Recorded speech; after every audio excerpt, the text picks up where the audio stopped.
Hello दोस्तों, welcome to decode Indian. I hope आप सभी अच्छे हैं। तो जैसा कि आपको पता है कि सितंबर मंथ के कुछ आरपीएस सर्कुलर्स को ऑलरेडी हमने लेक्चर 1 में डिस्कस कर लिया है। सितंबर मंथ के आरपीएस सर्कुलर्स का ये लेक्चर 2 है और इसमें हम रिमेनिंग आरपीएस सर्कुलर्स को बहुत ही डिटेल वे में डिस्कस करने वाले हैं।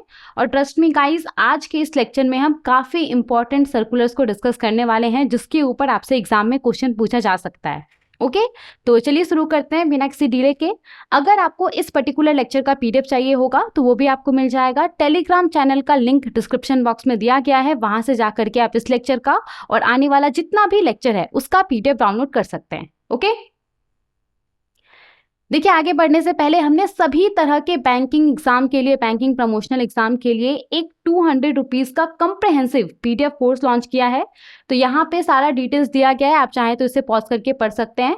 इस पीडीएफ कोर्स के अंदर अभी हम जो आपको मॉड्यूल्स प्रोवाइड करेंगे उसमें सितंबर मंथ तक का जो कंटेंट है वो शामिल है, लेकिन इस पीडीएफ कोर्स के तहत हम आपको दिसंबर मंथ तक मंथ वाइज जो आरपीएस सर्कुलर्स है, बैंकिंग एंड फाइनेंशियल अवेयरनेस है, उसके ऊपर पीडीएफ प्रोवाइड करेंगे विद एमसीक्यूज। ओके, तो काफ़ी सारे स्टूडेंट्स ने, काफ़ी सारे एस्पिरेंट्स ने ऑलरेडी ये पीडीएफ कोर्स अवेल कर लिया है। अगर आप इंटरेस्टेड हैं तो ये हमारा व्हाट्सएप नंबर है, आप इस पर कॉन्टैक्ट करके हमसे पीडीएफ कोर्स अवेल कर सकते हैं। अगर आपको ज़्यादा डिटेल्स चाहिए तो आप टेलीग्राम चैनल को रेफर कर सकते हैं या फिर आप हमसे कॉन्टैक्ट कर सकते हैं। ओके, तो चलिए शुरू करते हैं और देखते हैं कि सबसे पहला सर्कुलर कौन सा है हमारे पास डिस्कशन के लिए। तो यहाँ पे हमारे पास जो सबसे पहला सर्कुलर है, ये सर्कुलर 25 सितंबर 2025 का है और यहाँ पे हम बात करने वाले हैं reserve bank of India authentication mechanism for digital payment transactions directions 2025 के बारे में। तो जो भी हम डिजिटल पेमेंट करते हैं, ऑनलाइन पेमेंट करते हैं यूपीआई के थ्रू या आपका कार्ड्स के थ्रू या जो इंटरनेट बैंकिंग के थ्रू, जो भी हम ऑनलाइन पेमेंट करते हैं तो वो ऑथेंटिकेट होना चाहिए। उसको लेकर के रिजर्व बैंक ऑफ इंडिया ने यहाँ पे पूरा रूल्स इशू किया है कि कैसे जो यूजर है जो कि ऑनलाइन पेमेंट कर रहा है उसका जो आइडेंटिटी है उसको वेरीफाई किया जाएगा। अब ये कैसे वेरीफाई किया जाता है? ओटीपी के थ्रू, पिन के थ्रू, बायोमेट्रिक के थ्रू इसको वेरीफाई किया जाता है, राइट। तो उसी को लेकर के ये पूरा डायरेक्शंस है। यहाँ पे जो लिखा हुआ है authentication mechanism for digital payment transaction. तो ऑथेंटिकेशन मैकेनिज्म का मतलब ही क्या है? इसका मतलब है अलग अलग मेथड का इस्तेमाल करके जो पर्सन है जो कि पेमेंट कर रहा है उसके आइडेंटिटी को वेरीफाई करना कि यहाँ पे जो वो पर्सन है वो जेन्युइन है, वो ऑथराइज है पेमेंट करने के लिए। जैसे कि मान लीजिए कि आप किसी ऑनलाइन प्लेटफॉर्म से शॉपिंग कर रहे हैं अपने डेबिट कार्ड का इस्तेमाल करके, तो आप कैसे शॉपिंग करते हैं? सबसे पहले जो भी आपका कार्ड का डिटेल्स रहता है, जैसे कि आपका कार्ड नंबर्स हो गया, जो आपका सीवीवी होता है, जो एक्सपायरी डेट होता है, वो सब आप इंटर करते हैं और उसके बाद आपके फ़ोन में ओटीपी आता है और उस ओटीपी को जब आप इंटर करते हैं उसके बाद आपका ट्रांजेक्शन हो पाता है, राइट। उसके बाद आपका पेमेंट हो पाता है। तो ये क्या है? ये एक ऑथेंटिकेशन मैकेनिज्म है। इसी तरीके से यूपीआई पिन हो गया, फिंगरप्रिंट हो गया, फेस आईडी हो गया, पासवर्ड हो गया, ये सब क्या है? ये सब ऑथेंटिकेशन मैकेनिज्म है। तो यहाँ पे उसी को लेकर के रिजर्व बैंक ऑफ इंडिया ने reserve bank of India authentication mechanisms for digital payment transactions directions 2025 issue किया है। तो काफी ज्यादा इंपॉर्टेंट डायरेक्शंस है ये, आइए इसको समझते हैं। देखिए, भारत के अंदर जितना भी डिजिटल पेमेंट ट्रांजेक्शन्स होता है, जो भी हम ऑनलाइन पेमेंट करते हैं, तो वो कम से कम 2 फैक्टर ऑफ ऑथेंटिकेशन से ऑथेंटिकेटेड रहना चाहिए। यानी कि 2 लेयर्स ऑफ सिक्योरिटी से वो वेरीफाइड रहना चाहिए कि जो ट्रांजेक्शन हो रहा है वो जेन्युइन है। तो यहाँ पे जैसे मान लीजिए कि यूपीआई ऐप के थ्रू आप कहीं पे पेमेंट कर रहे हैं, कोई भी ऐप हो सकता है, फोन पे, गूगल पे, पेटीएम, किसी भी ऐप के थ्रू आप कहीं पे पेमेंट कर रहे हैं। तो सबसे पहले क्या होता है कि आप जब ऐप ओपन करते हैं तो आपको एक ऐप पिन एंटर करना पड़ता है या फिर जो आपका फिंगरप्रिंट होता है वो आपको करके जो ऐप है वो ओपन करना पड़ता है। तो ये क्या हो गया आपका? ये आपका फर्स्ट फैक्टर ऑफ ऑथेंटिकेशन हो गया। अब आपने ऐप ओपन कर लिया है और अब आप किसी को पेमेंट कर रहे हैं, तो पेमेंट करने के समय में आपको यूपीआई पिन एंटर करना पड़ता है। जब तक आप यूपीआई पिन एंटर नहीं करेंगे आपका पेमेंट नहीं होगा।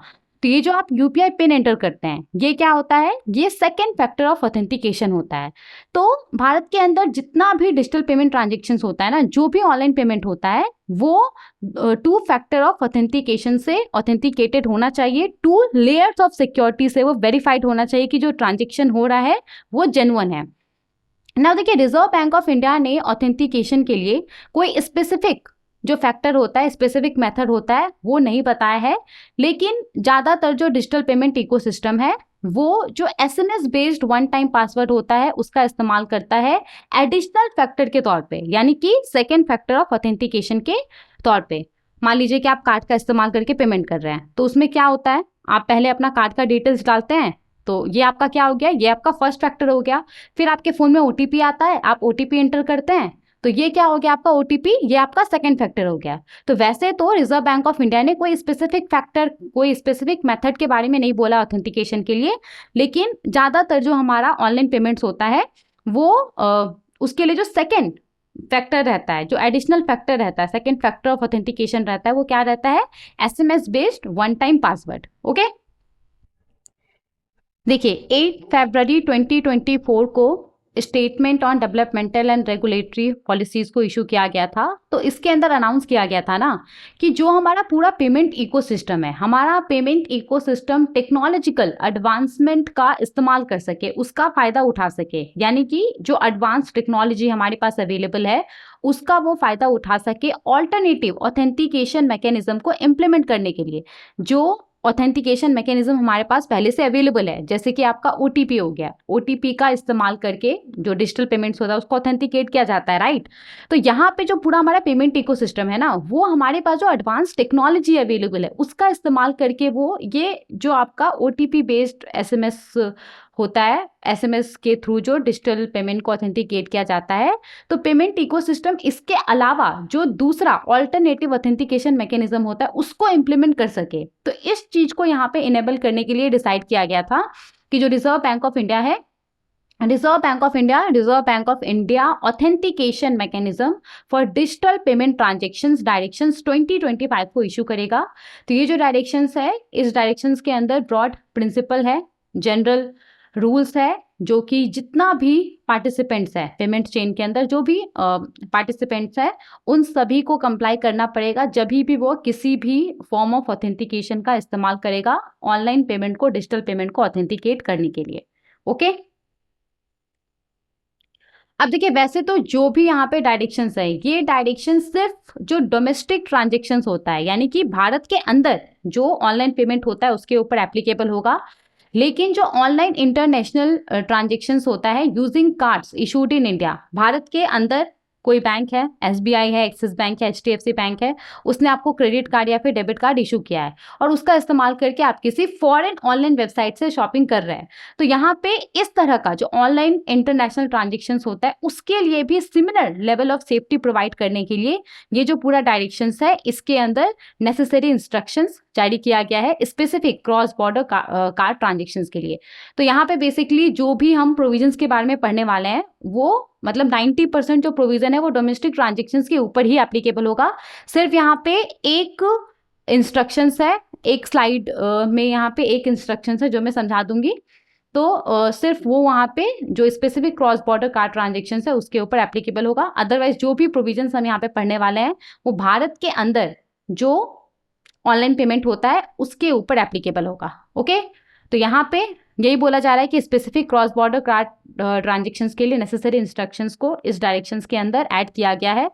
तो 7 फरवरी 2025 को इशूड जो statement on developmental and regulatory policies है उसके अंदर इसको लेकर के कुछ अनाउंसमेंट किया गया था, तो उसी के अकॉर्डिंगली यहाँ पे नेसेसरी इंस्ट्रक्शंस ऐड किया गया है। ओके, ये जो पूरा डायरेक्शंस है इसको payment and settlement system act 2007 के सेक्शन 18 और सेक्शन 10 सबसेक्शन 2 के तहत इशू किया गया है।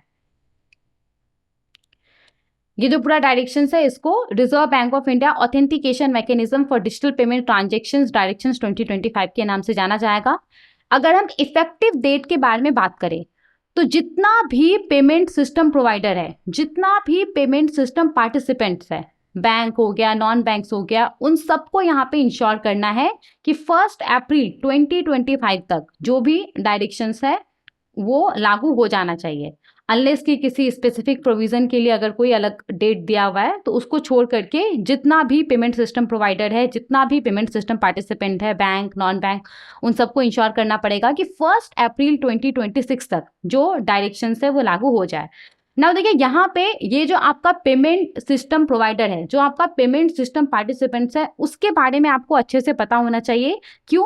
क्योंकि आगे आप जितना भी प्रोविजंस देखेंगे, बहुत सारी प्रोविजंस में ऐसा लिखा होगा कि जो भी पेमेंट सिस्टम प्रोवाइडर है, क्या आपका सिस्टम प्रोवाइडर लिखा होगा, सिस्टम पार्टिसिपेंट लिखा होगा, तो वो प्रोविजन फिर आपको अच्छे से समझ में नहीं आएगा।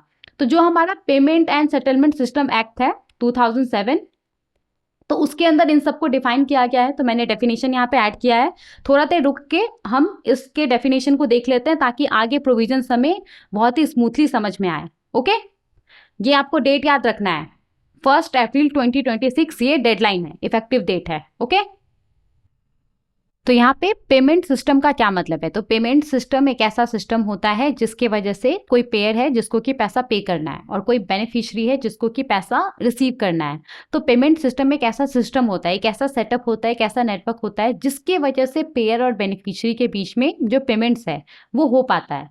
तो कोई एक पेमेंट सिस्टम है, वो क्लियरिंग का काम कर सकता है, या फिर वो पेमेंट का काम कर सकता है, या फिर वो सेटलमेंट सर्विस का काम कर सकता है, या फिर वो ये तीनों कर सकता है। ओके, तो क्लियरिंग का जब हम बात करते हैं तो क्लियरिंग में बेसिकली क्या होता है, इस चीज को एनालाइज किया जाता है कि किसी एक पार्टी को किसी दूसरे पार्टी को कितना पैसा देना है।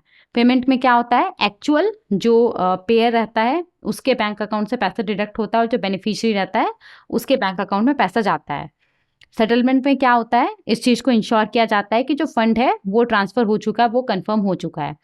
तो पेमेंट सिस्टम क्या होता है, ये एक ऐसा सेटअप होता है, एक ऐसा नेटवर्क होता है जो कि बेसिकली हेल्प करता है किसी एक पर्सन को किसी दूसरे पर्सन को पैसा ट्रांसफर करने में। तो इसमें क्लियरिंग इन्वॉल्व हो सकता है, पेमेंट इन्वॉल्व हो सकता है, या सेटलमेंट सर्विस इन्वॉल्व हो सकता है, या फिर ये तीनों इन्वॉल्व हो सकता है। लेकिन याद रखिएगा कि पेमेंट सिस्टम के अंदर स्टॉक एक्सचेंज नहीं आता है। स्टॉक एक्सचेंज के भी ऊपर जो बायर रहता है, सेलर रहता है, उसके बीच में फंड ट्रांसफर होता है, लेकिन स्टॉक एक्सचेंज का मेन काम तो ये है नहीं। स्टॉक एक्सचेंज का मेन क्या है, मेन इसके ऊपर जो स्टॉक्स रहता है, जो शेयर्स रहता है, उसका बाइंग होता है, उसका सेलिंग होता है, राइट। तो ये पेमेंट सिस्टम के अंदर नहीं आता है। तो जब हम बात करते हैं पेमेंट सिस्टम का, तो इसके अंदर वो सभी सिस्टम आता है, वो सभी सेटअप आता है, नेटवर्क आता है जो कि क्रेडिट कार्ड ऑपरेशंस को इनेबल करता है, जिसके वजह से आप क्रेडिट कार्ड का इस्तेमाल करके पेमेंट कर सकते हैं। जैसे कि आपका वीजा हो गया, मास्टर कार्ड हो गया, ऐसा सिस्टम जो कि डेबिट कार्ड ऑपरेशंस को इनेबल करता है, जिसके वजह से आप अपने डेबिट कार्ड का इस्तेमाल करके अपने बैंक अकाउंट से पेमेंट कर सकते हैं। स्मार्ट कार्ड ऑपरेशंस हो गया, जो आपका मेट्रो स्मार्ट कार्ड्स होता है, ये सब मनी ट्रांसफ़र ऑपरेशंस हो गया, ऐसा सिस्टम जिसके वजह से आप इलेक्ट्रॉनिकली जो पैसा है उसको ट्रांसफ़र कर सकते हैं, उसको रिसीव कर सकते हैं। जैसे कि आपका एनईएफटी हो गया, आरटीजीएस हो गया, आईएमपीएस हो गया, यूपीआई हो गया, पेटीएम वॉलेट हो गया। तो ये सब सिस्टम आता है पेमेंट सिस्टम के अंदर। ओके, समझ में आ गया यहाँ तक? पेमेंट सिस्टम यहाँ पे आपको समझ में आ गया? अब देखिए सिस्टम प्रोवाइडर क्या होता है, या जो पेमेंट सिस्टम प्रोवाइडर है ये क्या होता है, इसको हम देख लेते हैं। देखिए, पेमेंट सिस्टम प्रोवाइडर और system provider means a person who operates N authorised payment system. तो ये एक ऐसा एंटिटी होता है, ऐसा कंपनी होता है जो कि ऑथराइज्ड पेमेंट सिस्टम को ऑपरेट करता है, उसको रन करता है, उसको ओन करता है, उसको मैनेज करता है। जैसे कि आपका एनपीसीआई हो गया। तो एनपीसीआई क्या करता है, अगर हम बात करें एनपीसीआई का, तो आपको पता होगा कि एनपीसीआई यूपीआई को ओन करता है, इसको रन करता है, उसको ऑपरेट करता है।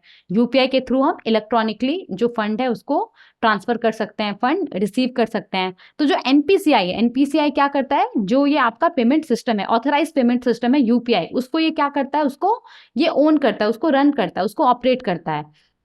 उसी तरीके से एनपीसीआई का और क्या है, आपका रुपे है, RuPay credit card, RuPay debit card, उसको ये ओन करता है, ऑपरेट करता है, उसको ये मैनेज करता है। आईएमपीएस हो गया। तो एनपीसीआई क्या है, एनपीसीआई हमारे देश के अंदर एक पेमेंट सिस्टम प्रोवाइडर है। ये बेसिकली जो ऑथराइज पेमेंट सिस्टम है उसको ये ऑपरेट करता है। उसी तरीके से वीजा हो गया, मास्टर कार्ड हो गया। तो वीजा, मास्टर कार्ड ये क्या करता है, ये जो credit card, debit card, card networks होता है उसको ये ऑपरेट करता है, उसको ये मैनेज करता है। उसी तरीके से आपका पेटीएम हो गया। पेटीएम क्या करता है, तो आपको पता होगा कि पेटीएम, जो पेटीएम वॉलेट होता है वो इशू करता है, उसको ये रन करता है, उसको ओन करता है, उसको मैनेज करता है। पेटीएम वॉलेट का इस्तेमाल करके भी आप अलग अलग जगह पे ट्रांजेक्शन कर सकते हैं। तो ये सब क्या है, NPCI, visa, master card, Paytm, ये सब क्या है, ये सब पेमेंट सिस्टम प्रोवाइडर है। ओके, ये सब ऐसा एंटिटी है, ऐसा कंपनी है जो ऑथराइज पेमेंट सिस्टम है हमारे देश के अंदर, उसको ऑपरेट करता है, उसको ओन करता है, उसको रन करता है, उसको मैनेज करता है। समझ में आ गया? अब देखिए सिस्टम प्रोवाइडर क्या है, सिस्टम प्रोवाइडर या फिर पेमेंट सिस्टम प्रोवाइडर, ये क्या है? तो ये कोई बैंक हो सकता है, या फिर बैंक कोई भी, एसबीआई हो गया आपका, एचडीएफसी बैंक हो गया, कोई भी बैंक ये हो सकता है, या फिर कोई अदर पर्सन, कोई नॉन बैंक्स, जो भी आपका पेमेंट ऐप है, जैसे कि आपका फोन पे हो गया, आपका गूगल पे हो गया, इसके बाद आपका पेटीएम हो गया, तो ये सब ये हो सकता है। पेमेंट एग्रीगेटर भी हो सकता है, सॉरी, जो पेमेंट गेटवेज होता है, जैसे कि आपका रेजर पे हो गया, पेयू हो गया, वो हो सकता है, जो सबकी पेमेंट सिस्टम के अंदर पार्टिसिपेट करता है। और इसके अंदर सिस्टम प्रोवाइडर भी आता है। देखिए ध्यान से समझिए, payment participants means a bank or any other person participating in a payment system and includes the system provider। तो इसमें बैंक आएगा, जो भी आपका बैंक है वो सब सिस्टम पार्टिसिपेंट कहलाता है। जो नॉन बैंक्स होता है, जैसे कि आपका फोन पे, गूगल पे, ये सब हो गया, जो कि बेसिकली क्या करता है, जो कि बेसिकली आप कह सकते हैं कि जो यूजर्स होता है, यूजर्स और मर्चेंट्स को पेमेंट सिस्टम तक कनेक्ट करता है। तो बैंक हो गया, नॉन बैंक हो गया, और आपका सिस्टम प्रोवाइडर हो गया। सिस्टम प्रोवाइडर जो भी आपका एनपीसीआई है, वीजा है, मास्टर कार्ड है, पेटीएम है, ये सब क्या है, ये सब यहाँ पे सिस्टम पार्टिसिपेंट है। ओके, तो आई होप आपको एक आइडिया आ गया होगा कि ये जो सिस्टम प्रोवाइडर है ये क्या है, सिस्टम पार्टिसिपेंट है ये क्या है। अब कहीं पे भी प्रोविजन में अगर ये मेंशन रहेगा तो आपको अच्छे से समझ में आ जाएगा। तो यहाँ पे क्या बोला जा रहा था, तो यहाँ पे इफेक्टिव डेट को लेकर के क्या प्रोविजन है, तो बोला जा रहा है कि जितना सारा भी पेमेंट सिस्टम प्रोवाइडर है, NPCI, visa, master card, Paytm, phone भी, जितना सारा भी पेमेंट सिस्टम प्रोवाइडर है और जितना भी पेमेंट सिस्टम पार्टिसिपेंट है, चाहे वो बैंक्स हो गया या फिर नॉन बैंक्स हो गया, तो इन सबको यहाँ पे 1 अप्रैल 2026 तक ये जो डायरेक्शन है उसको फॉलो करना पड़ेगा, उसको इम्प्लीमेंट करना होगा। अनलेस की किसी स्पेसिफिक प्रोविजन के लिए कोई स्पेसिफिक डेट ना दिया गया हो, 1 अप्रैल 2026 तक जितना भी पेमेंट सिस्टम प्रोवाइडर है, जितना भी पेमेंट सिस्टम पार्टिसिपेंट्स है, उसको इस डायरेक्शंस को फॉलो करना पड़ेगा, उसको इम्प्लीमेंट करना पड़ेगा। ओके, अब देखिए यहाँ पे एप्लीकेबिलिटी का बोला गया है, तो ये जो डायरेक्शंस है वो जितना भी पेमेंट सिस्टम प्रोवाइडर्स है और जो भी पेमेंट सिस्टम पार्टिसिपेंट्स है, बैंक्स है, नॉन बैंक्स है, उन सब के ऊपर एप्लीकेबल होगा। आई होप अब मैं जब बोल रही हूँ payment system provider, payment system participants, तो आपको अच्छे से समझ में आ रहा होगा। Payment system provider NPCI, visa, master card, payment system participant जो भी बैंक्स है आपका, जो भी नॉन बैंक्स है, फोन पे, गूगल पे, ये सब हो गया। ओके, और ये जो डायरेक्शंस है, ये डायरेक्शन जितना सारा भी डोमेस्टिक डिजिटल पेमेंट ट्रांजेक्शन्स है, यानी कि भारत के अंदर जो ऑनलाइन पेमेंट होता है उसके ऊपर अप्लाई होगा, अनलेस कि किसी ट्रांजेक्शन को एग्जेम्प्ट ना किया गया। ओके, वैसे इन जनरल जितना सारा भी डोमेस्टिक डिजिटल पेमेंट ट्रांजेक्शन्स होता है, जो भी ऑनलाइन पेमेंट्स होता है, उन सब के ऊपर ये जो डायरेक्शंस है वो एप्लीकेबल होगा। यहाँ तक समझ में आ गया? अब देखिए यहाँ पे डेफिनेशंस दिया गया है, तो उसको हम समझ लेते हैं।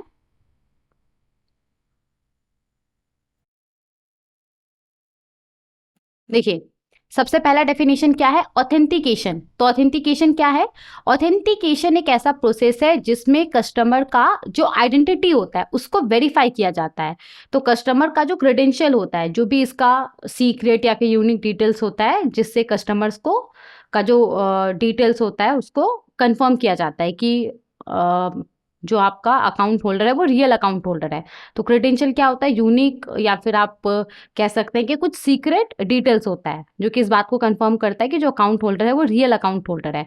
तो ऑथेंटिकेशन क्या, ये एक ऐसा प्रोसेस है जिसमें कस्टमर का जो क्रेडेंशियल होता है, जैसे कि आपका ओटीपी हो गया, पिन हो गया, पासवर्ड हो गया, उसको यहाँ पे वैलिडेट किया जाता है, उसको यहाँ पे कंफर्म किया जाता है, वैसा कस्टमर जो कि पेमेंट ओरिजिनेट कर रहा होता है, पेमेंट कर रहा होता है। Okay, now card not present, CNP transaction क्या हो गया, तो नाम से पता चल रहा है कार्ड नॉट प्रेजेंट ट्रांजेक्शन। तो ऐसा ट्रांजेक्शन जहां पे जो आपका कार्ड रहता है, क्रेडिट कार्ड, डेबिट कार्ड, और जो एक्सेप्टेंस इंफ्रास्ट्रक्चर रहता है जैसे कि POS मशीन हो गया, ये दोनों आसपास प्रेजेंट नहीं है। अब जैसे मान लीजिए कि आप फ्लिपकार्ट से या फिर अमेजोन से आपको शॉपिंग कर रहे हैं अपने कार्ड का इस्तेमाल करके, तो क्या आप वहाँ पे कार्ड को स्वैप करते हैं या टैप करके पेमेंट करते हैं या फिर इंसर्ट करके पेमेंट करते हैं? ऐसा तो नहीं होता है। हम क्या करते हैं, वहाँ पे अपने कार्ड डिटेल्स को इंटर करते हैं और फिर ओटीपी आता है और ओटीपी को हम लोग डालते हैं और उसके बाद हमारा जो पेमेंट है वो होता है। तो उस तरीके का जो ट्रांजेक्शन है वो क्या कहलाता है? कार्ड नॉट प्रेजेंट ट्रांजेक्शन कहलाता है। मतलब ऐसा ट्रांजेक्शन जहां पे जो आपका क्रेडिट कार्ड है, डेबिट कार्ड है और जो एक्सेप्टेंस इंफ्रास्ट्रक्चर है वो आसपास नहीं है। ओके, यहाँ पे बस कार्ड का जो डिटेल्स होता है उसका इस्तेमाल करके आप ऑनलाइन पेमेंट करते हैं। समझ में आ गया? नाउ कार्ड प्रेजेंट ट्रांजेक्शन का क्या मतलब है? तो इसका भी नाम से पता चल रहा है, ऐसा ट्रांजेक्शन जिसमें जो पॉइंट ऑफ ट्रांजेक्शन है, जहां पे पेमेंट हो रहा है, वहां पे जो आपका कार्ड है उसका फिजिकल यूज हो रहा है। आप किसी शॉप में गए और वहां पे पीओएस मशीन है, आपने उस पीओएस मशीन में अपने क्रेडिट कार्ड को या फिर डेबिट कार्ड को स्वैप करके पेमेंट किया, उसको टैप करके पेमेंट किया, उसको इंसर्ट करके पेमेंट किया, तो ये क्या हो गया? कार्ड प्रेजेंट ट्रांजेक्शन हो गया। तो कार्ड प्रेजेंट ट्रांजेक्शन ऐसा ट्रांजेक्शन होता है जिसमें जो आपका कार्ड रहता है उसका फिजिकल यूज होता है पॉइंट ऑफ ट्रांजेक्शन पे, जहां पे डिजिटल पेमेंट हो रहा है वहां पे आपके कार्ड का फिजिकल यूज होता है। ओके,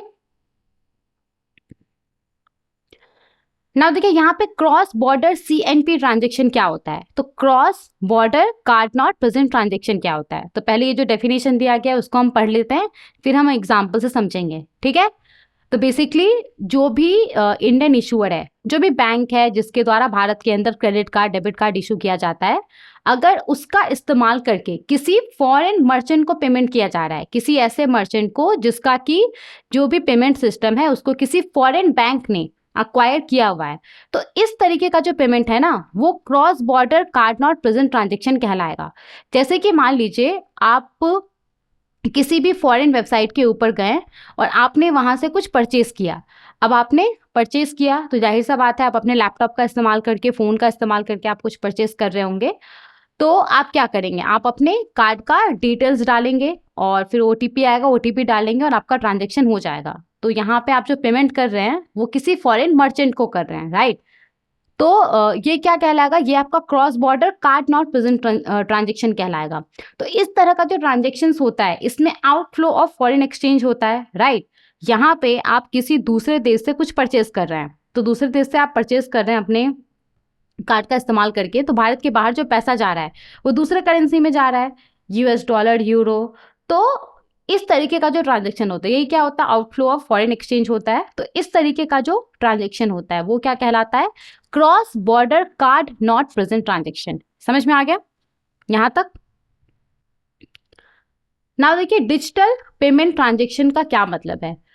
तो payment and settlement system act 2007 के अंदर इलेक्ट्रॉनिक फंड ट्रांसफर को जैसे डिफाइन किया गया है, तो सेम जैसे इलेक्ट्रॉनिक फंड ट्रांसफर को डिफाइन किया गया है ना, सेम मीनिंग है डिजिटल पेमेंट ट्रांजेक्शंस का भी। ओके, तो यहाँ पे अगर आप देखेंगे payment and settlement system act 2007 के अंदर, तो इलेक्ट्रॉनिक फंड ट्रांसफर को कैसे डिफाइन किया गया है? तो सिंपली जो इलेक्ट्रॉनिकली जो भी फंड को ट्रांसफर किया जाता है ना, कैश या फिर चेक का इस्तेमाल नहीं करके, इलेक्ट्रॉनिकली जो भी फंड को ट्रांसफर किया जाता है, तो वो क्या हो गया? आपका इलेक्ट्रॉनिक फंड ट्रांसफर हो गया। तो कोई पर्सन है, उसने अपने बैंक को इंस्ट्रक्शन दिया, ऑथराइजेशन दिया, फिर ऑर्डर दिया कि बैंक उसके बैंक अकाउंट में पैसा डेबिट कर दे या फिर क्रेडिट कर दे किसी भी इलेक्ट्रॉनिक मीन्स के थ्रू, जैसे कि जो पॉइंट ऑफ सेल मशीन होता है उसके थ्रू, जो ऑटोमेटेड टेलर मशीन होता है, जो एटीएम ट्रांजेक्शन्स होता है उसके थ्रू, या फिर आपका इंटरनेट और कार्ड पेमेंट के थ्रू। तो ये सब क्या कहलाएगा? ये सब आपका इलेक्ट्रॉनिक फंड ट्रांसफर कहलाएगा। ओके, सिंपली इलेक्ट्रॉनिकली जो भी फंड को ट्रांसफर किया जाता है बिना कैश या फिर चेक का इस्तेमाल किए हुए, वो क्या हो गया? आपका इलेक्ट्रॉनिक फंड ट्रांसफर हो गया। ओके, तो यहाँ पे क्या बोला जा रहा है कि payment and settlement system act 2007 के अंदर जो इलेक्ट्रॉनिक फंड ट्रांसफर को डिफाइन किया गया, सेम मतलब डिजिटल पेमेंट ट्रांजेक्शन्स का भी है। तो डिजिटल पेमेंट ट्रांजेक्शन का भी क्या मतलब है? इलेक्ट्रॉनिकली, डिजिटली जो भी फंड ट्रांसफर किया जाता है वो क्या हो गया? आपका डिजिटल पेमेंट ट्रांजेक्शन हो गया। डिजिटली जो भी पेमेंट ट्रांजेक्शन होता है वो क्या हो गया? आपका डिजिटल पेमेंट ट्रांजेक्शन हो गया। ओके, आगे देखते हैं। नाउ देखिए यहाँ पे one of the most important definition दिया गया है, तो इसको बहुत ही ध्यान से समझिएगा। तो यहाँ पे क्या दिया गया है, यहाँ पे दिया गया है आपका फैक्टर ऑफ ऑथेंटिकेशन। तो फैक्टर ऑफ ऑथेंटिकेशन मेथड जिसका इस्तेमाल करके किसी पर्सन की आइडेंटिटी को वेरीफाई किया जाता है कि वही अकाउंट होल्डर है, उसके द्वारा ही पेमेंट किया जा रहा है। तो ये फैक्टर ऑफ ऑथेंटिकेशन का मतलब क्या है? तो फैक्टर ऑफ ऑथेंटिकेशन का क्या मतलब है?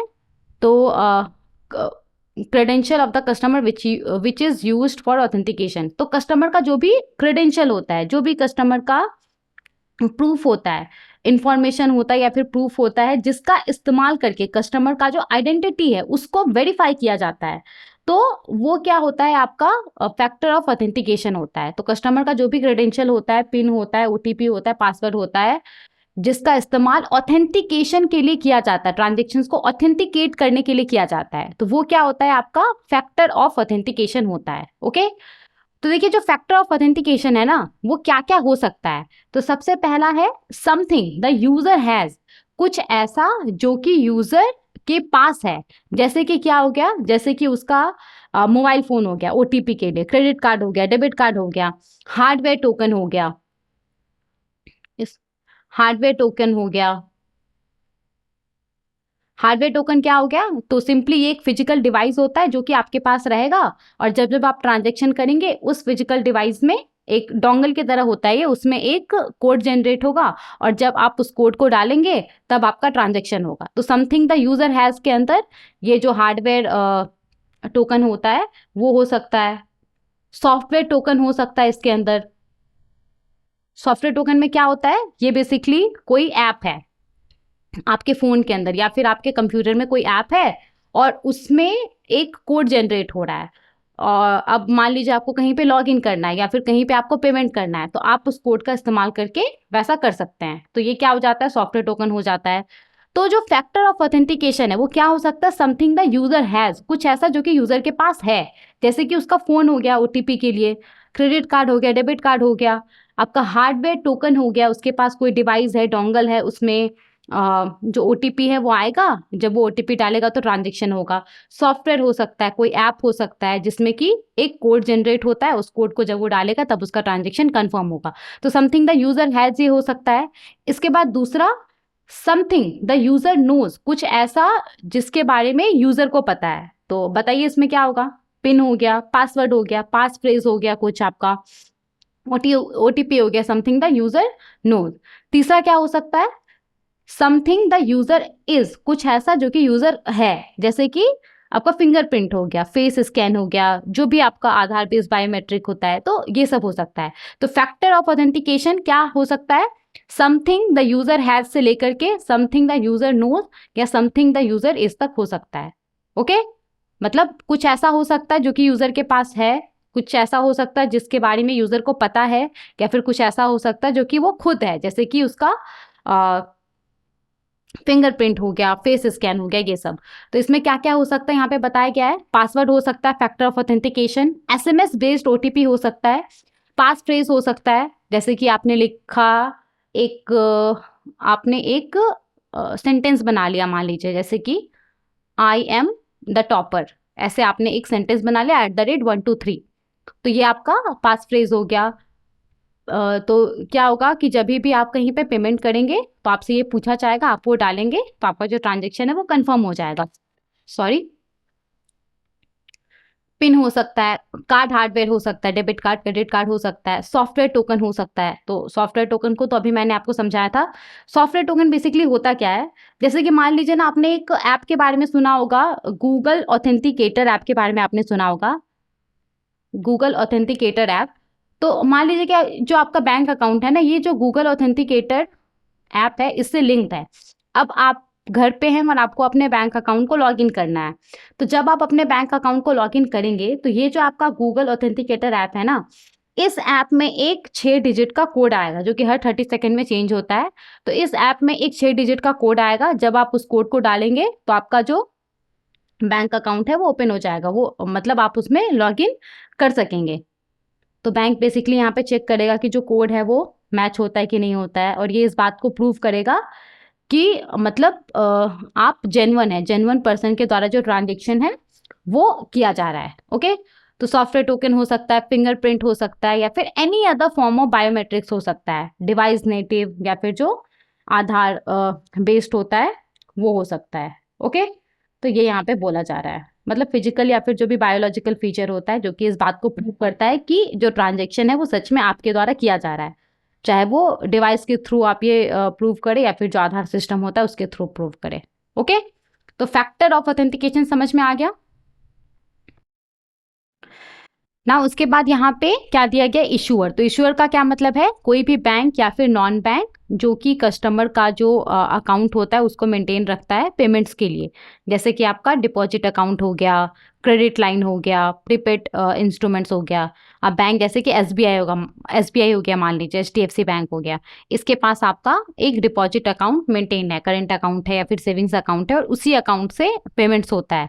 या फिर कोई नॉन बैंक है, मान लीजिए आपका पेटीएम है, जिसने कि प्रीपेड पेमेंट इंस्ट्रूमेंट्स इशू किया हुआ है, जिसने कि पेटीएम वॉलेट इशू किया हुआ है, और जहाँ जहाँ भी पेमेंट होता है वो जो पेटीएम वॉलेट है उससे जो पैसा है वो डिडक्ट होता है। तो कोई भी बैंक हो गया, नॉन बैंक हो गया, जो कि कस्टमर का जो अकाउंट होता है उसको अपने पास मेंटेन रखता है जिससे कि पेमेंट्स होता है, जैसे कि डिपॉजिट अकाउंट, क्रेडिट लाइन हो गया, बैंक ने आपको क्रेडिट लाइन इशू किया हुआ है, या जो नॉन बैंक है, पेटीएम है या फोन पे है, उसने आपको प्रीपेड इंस्ट्रूमेंट्स इशू किया हुआ है, तो ये क्या कहलाएगा, ये आपका इशूअर कहलाएगा। ओके, समझ में आ गया।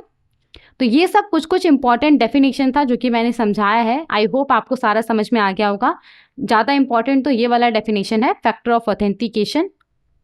तो इसमें आपको बस याद रखना है कि जो फैक्टर ऑफ ऑथेंटिकेशन होगा वो क्या हो सकता है, समथिंग द यूजर है, समथिंग द यूजर नोस, और समथिंग द यूजर इज हो सकता है। ठीक है, इसमें क्या क्या आएगा, password, SMS based, OTP, pass phrase, PIN, card hardware, software token, fingerprint, ये सब इसके अंदर आएगा।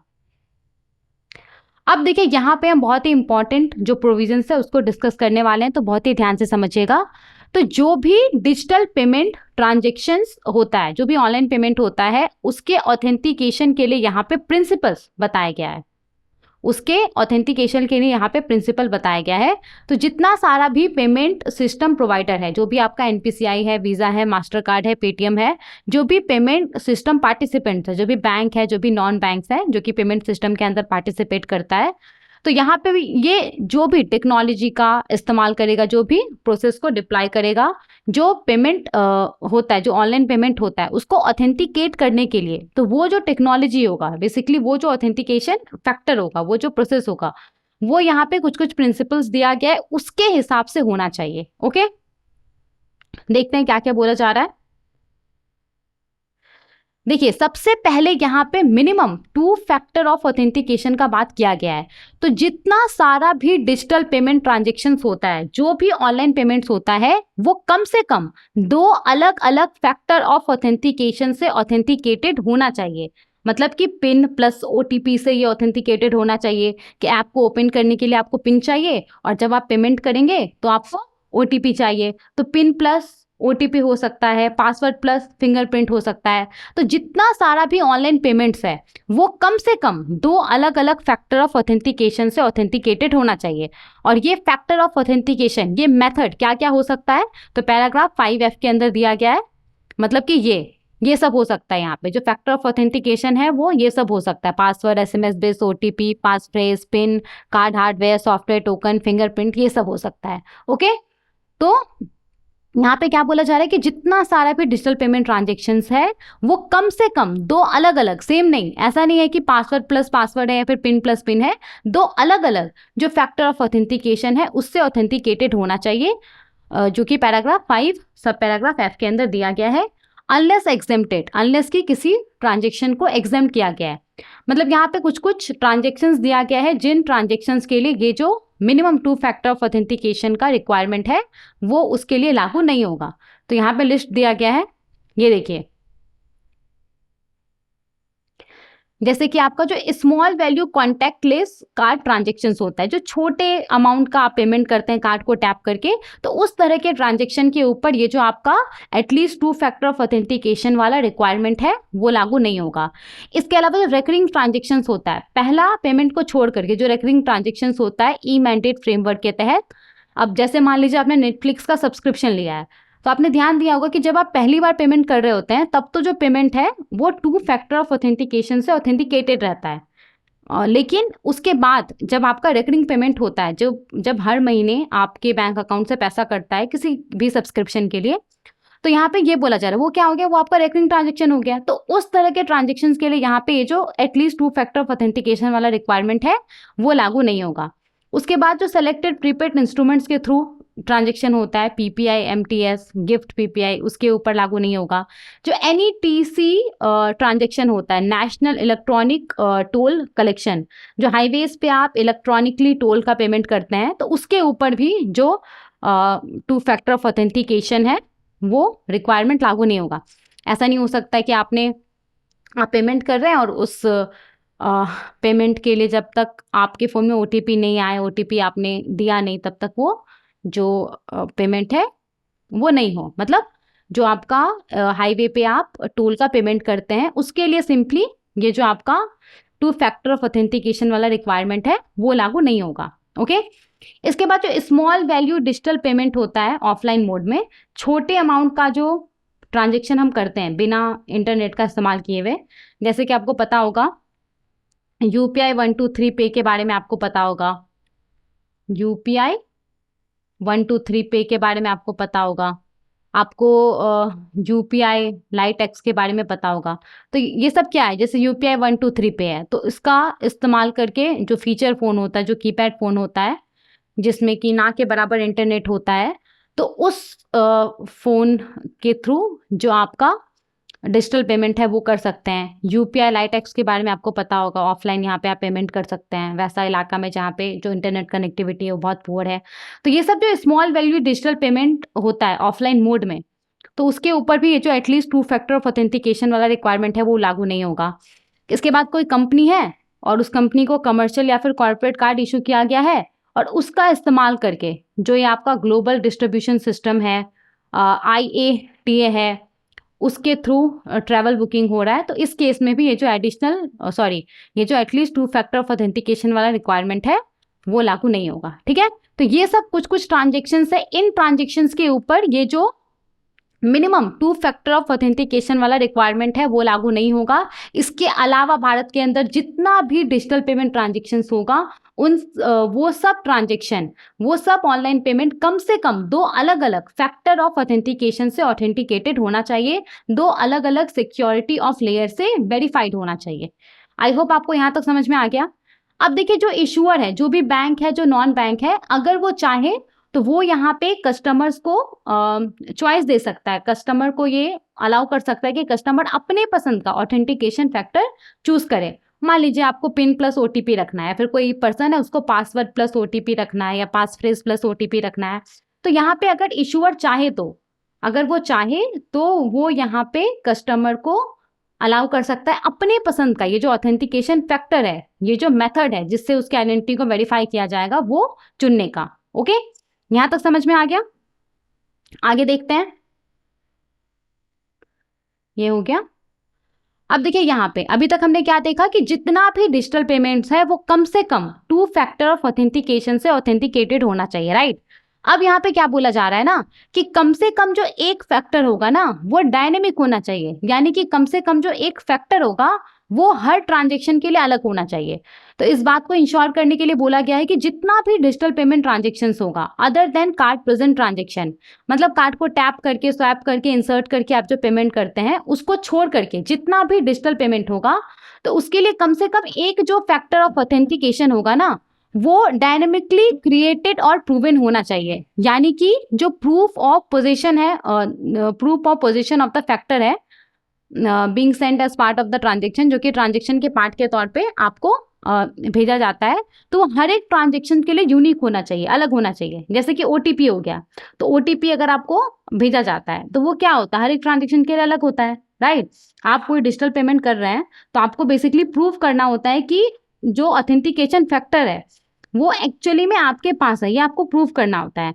तो सिंपली यहाँ पे ये बोला जा रहा है कि जो प्रूफ होगा ना वो हर एक ट्रांजेक्शन के लिए अलग होना चाहिए, उसको रीयूज नहीं किया जाना चाहिए। ओके, तो 2 फैक्टर ऑफ ऑथेंटिकेशन में से कम जो एक फैक्टर ऑफ ऑथेंटिकेशन होना चाहिए वो डायनेमिक होना चाहिए, यानी कि वो हर एक ट्रांजेक्शन के लिए यूनिक होना चाहिए और उसको रीयूज नहीं किया जा सके। ओके, आई होप आपको यहाँ तक समझ में आ गया होगा।